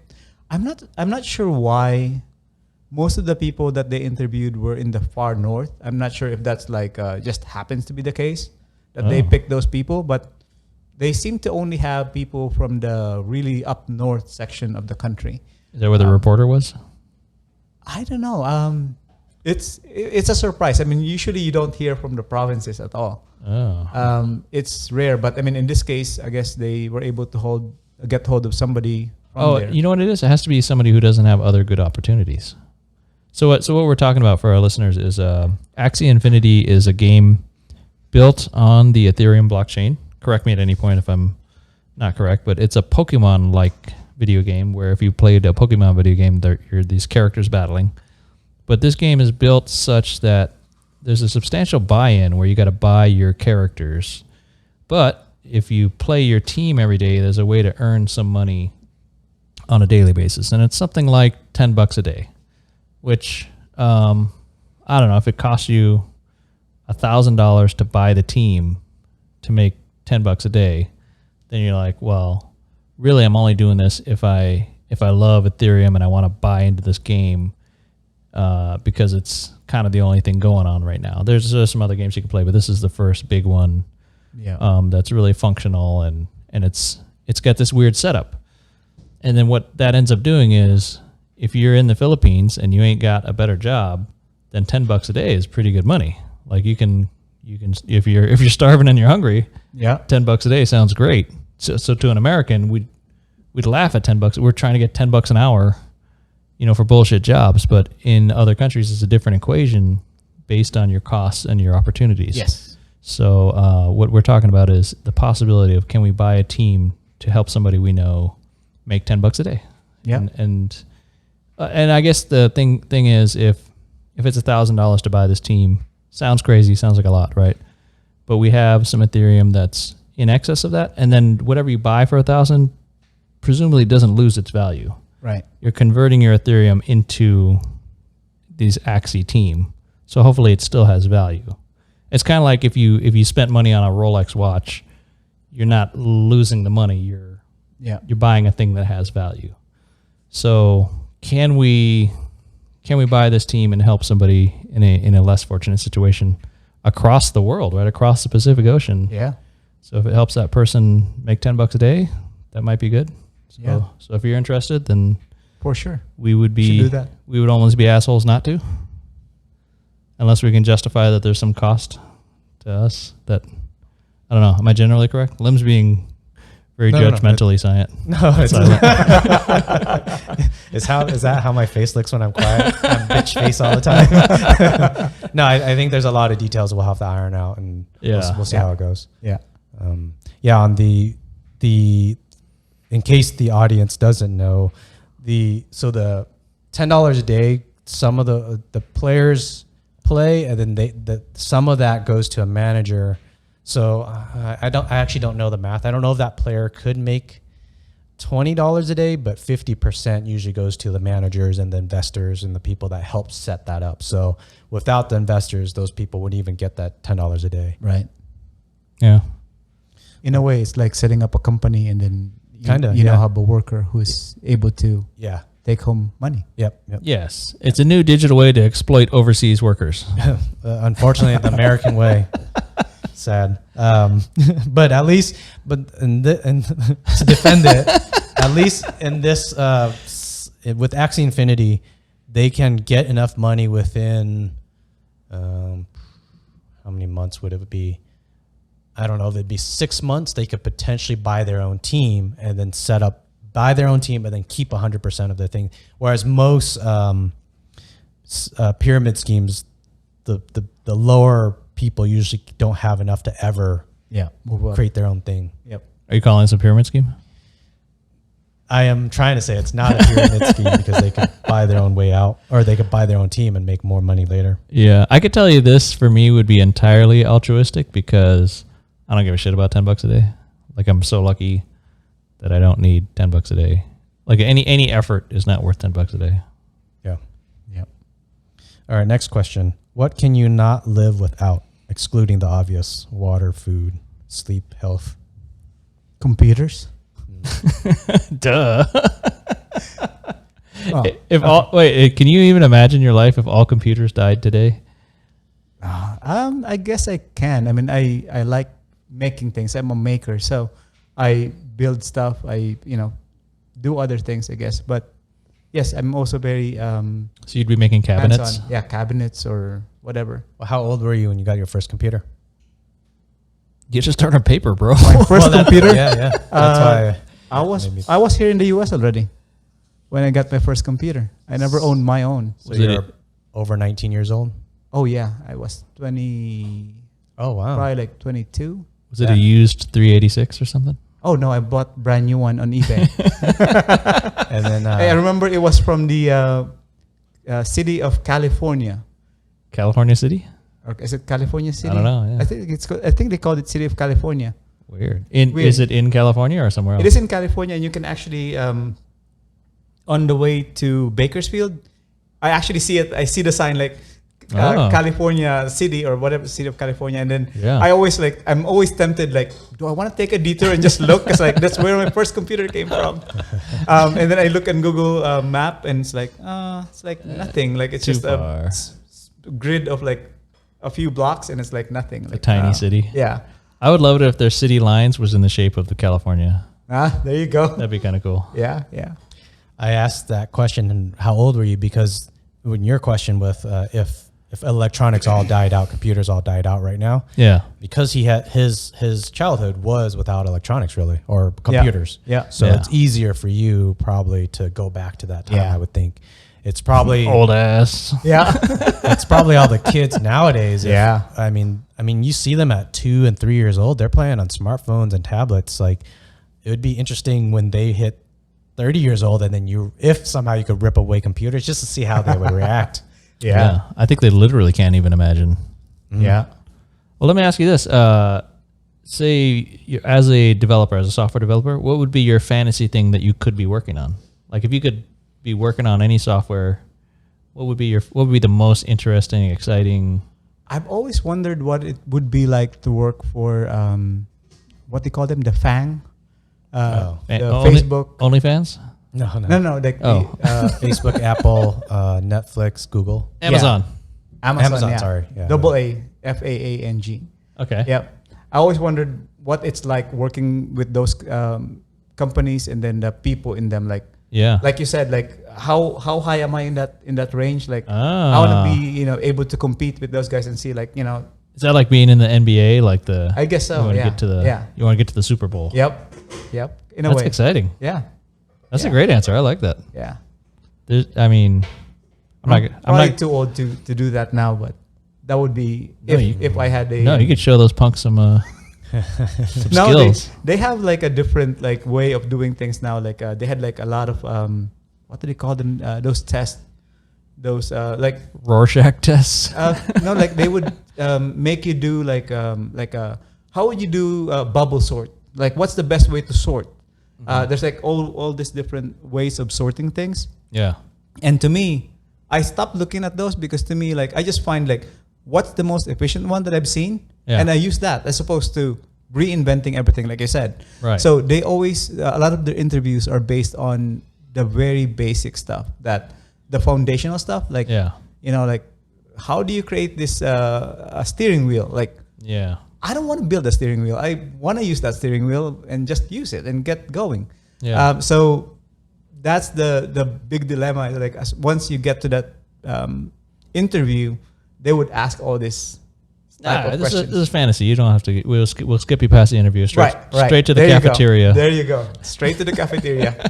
No, I heard good things about like their cafeteria with like. There's like a European chef doing his thing. There's a Asian. There's a fancy cheeses. Yes.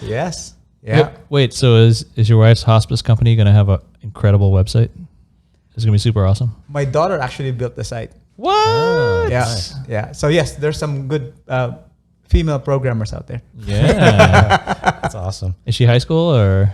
Yes, she just went to high school. Awesome. Yeah. Just started. No, if you can learn to program in high school. It's badass, yeah. Next question. At what age did you see yourself the most mature, and what caused that? So this is a very kind of abstractish question, like just events in your life that caused you to get more mature. To be honest, I don't feel mature at all. Good answer. No, so dick jokes all day. I still do. I love to joke around. Like maybe not that specifically, but I love joking around and just having fun. And yes, it might be inappropriate sometimes, but for the most part, I would say I'm still not quite there yet. But at the same time, I felt like the past couple of years, I've actually learned again, things like there's a lot of things I don't know. Like Like I was probably one of those stupid people you Bring the mentioned. mic closer. One of those stupid people you mentioned earlier, where they don't know that they don't know. Like I've come to that point where, yes, I may not be that mature, but at least I know like there's a lot of things I don't know. There's still a lot of people out there who are better than me at certain things, and there's a lot to learn out there. I learned like honesty is one thing, but there's also like what's the compassionate, I guess, like sometimes it pays to be honest, but at the same time, like sometimes you can't be too brutal about being just you're like you're so ugly, like I mean things like that. I almost told a guy yesterday he has a terrible haircut. It's like a buzz, and then he let it grow out, and so it's like an overgrown buzz, but then he shaves his sideburn, so he's got zero sideburn. And I felt compassionately I should tell him, hey man, you have a horrible haircut. Nobody likes that. But I didn't tell him.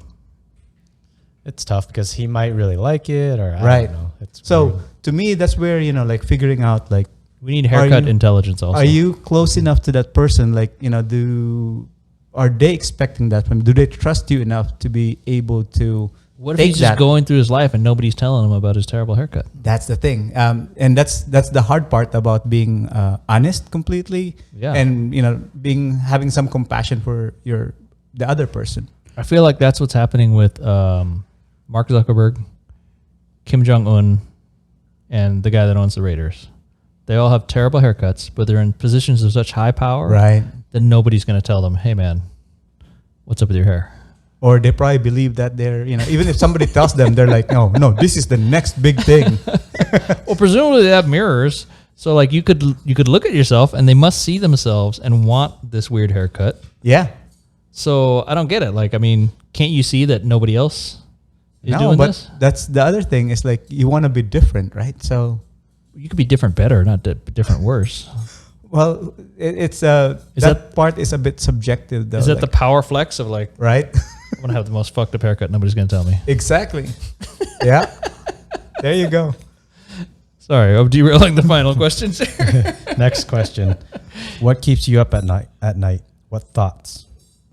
What are you worried about? Nothing really. I mean, I worry like if something happens to me, what would happen to my family and all that. But at the same time, I am trying to make sure that I address that and prepare for it. So nothing really. I really try to make it a point that, it's all there, it's ready, like if something happens. So yeah. Nice. Wait, so was there a big maturity, like gravity when you had kids? Did you change it all, or were you just like, I got some kids?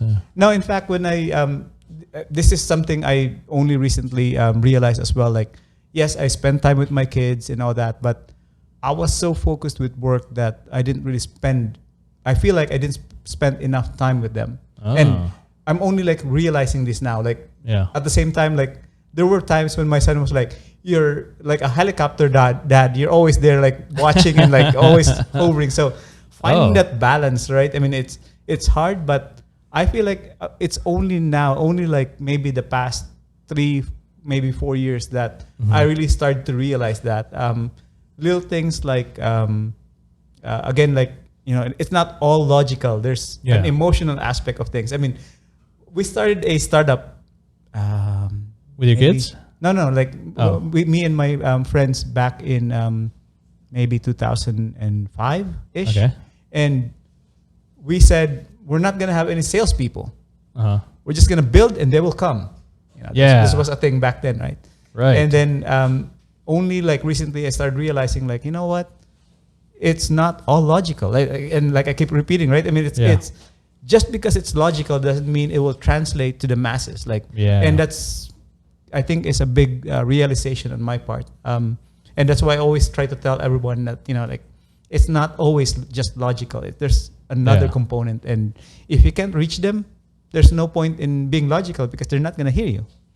All right. So what illogical thing can we do to get everybody on earth to watch this podcast? TikTok.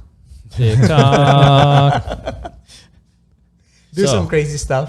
Can we do a TikTok dance after this? I don't know if you want me to be dancing or singing. It doesn't make sense. That's true. What's the guy who was on American Idol? Simon. No, he was so bad that he became a thing. William Hung. There you go. Yeah, we don't want to be that guy. We want to be different, and you want to be popular, right? Well, let me ask you this: is his life better for having been famous as a terrible singer? I don't know. I'm asking. I don't know. He probably made some good money out of it. I hope. I heard he actually got singing lessons, and that's how it stopped. After? Yeah, it stopped because he tried to get singing lessons. He became a good singer, and then it better singer, not maybe the best, but it's like, that's not him. Okay, if you get famous for sucking at something, don't go getting good at it. Suck it. Yeah. Suck more. Yeah. Next question. What inspires you? I know. I guess family. I know who sucks more is that guy that always shocks himself with electricity. Electro Boom. Yeah, he's on on YouTube. There's I think he just deals more with electronics and trying to fix electrical stuff. Oh, and he's constantly shocking himself. It's pretty funny. I haven't seen that one yet. Oh yeah, he always finds a way to shock himself, like zap himself, electrocute himself, and so he's never strayed from that. He's never gotten good at fixing anything. He just keeps zapping himself, and then people keep watching him, waiting for him to get zapped. All right, sorry. Inspiration. So your family? Yeah, family. Again, just making sure that they're taken care of even when I'm gone. And I always ask them that question, like, what happens when I'm gone? Like, yeah. Last question. What's the best vacation you've been on? Best vacation? Mm-hmm. Oh, vacation. Yeah. By the beach. Somewhere. Beach. Any beach. Any beach, yeah. You love the beach. Wait, have you been to Hawaii? No, I have not. Actually, I always worry that Hawaii would disappoint me once I get there. Like, because one, I lived in the Philippines, tropical. Yeah. I mean, to me, seems like the best features the best thing that people always say when they're in Hawaii is because of the beaches and, all these things. And I'm like, I've already lived on the beaches. And yes, it might be different, but how different could it be, compared to going somewhere in where's that area where they had the cottages right on the water? Is that in the Maldives? Fiji? I think Maldives, maybe, but yeah, I don't remember exactly where, but that's my I want to go there and just try it out. Because that's another level up. Seems like it's fun. Like you're living on top of the water. Like you're actually on the water. So. It's that kind of thing. But I mean, Hawaii to me is logically, then you got to go get a boat with a glass bottom. There you go. that's you should. As long as you have satellite connection, satellite feed for your internet. No, that's the whole beauty of it. You're supposed to disconnect. Nah, I like mixing things up. Okay, what if Hawaii has coconut bras, and presumably women wearing coconuts as bras? Sorry. Yeah. No? Okay. I tried Hawaii. I tried to sell you another tourist. Do you like Spam? They love Spam over there. Actually, I do have a lot of supply of Spam. It's the emergency thing. But yes, I also cook Spam fried rice every now and then. Yeah. All right. Any last closing thoughts? Give Hawaii a shot, man. No, I just love talking to you guys. I always enjoy hanging out with you guys. So yeah. Thank you for having me. Thank you for talking 3 hours with us. Oscar, awesome dude. Thank you, Oscar. Hey. Cheers. Cheers. Thank you.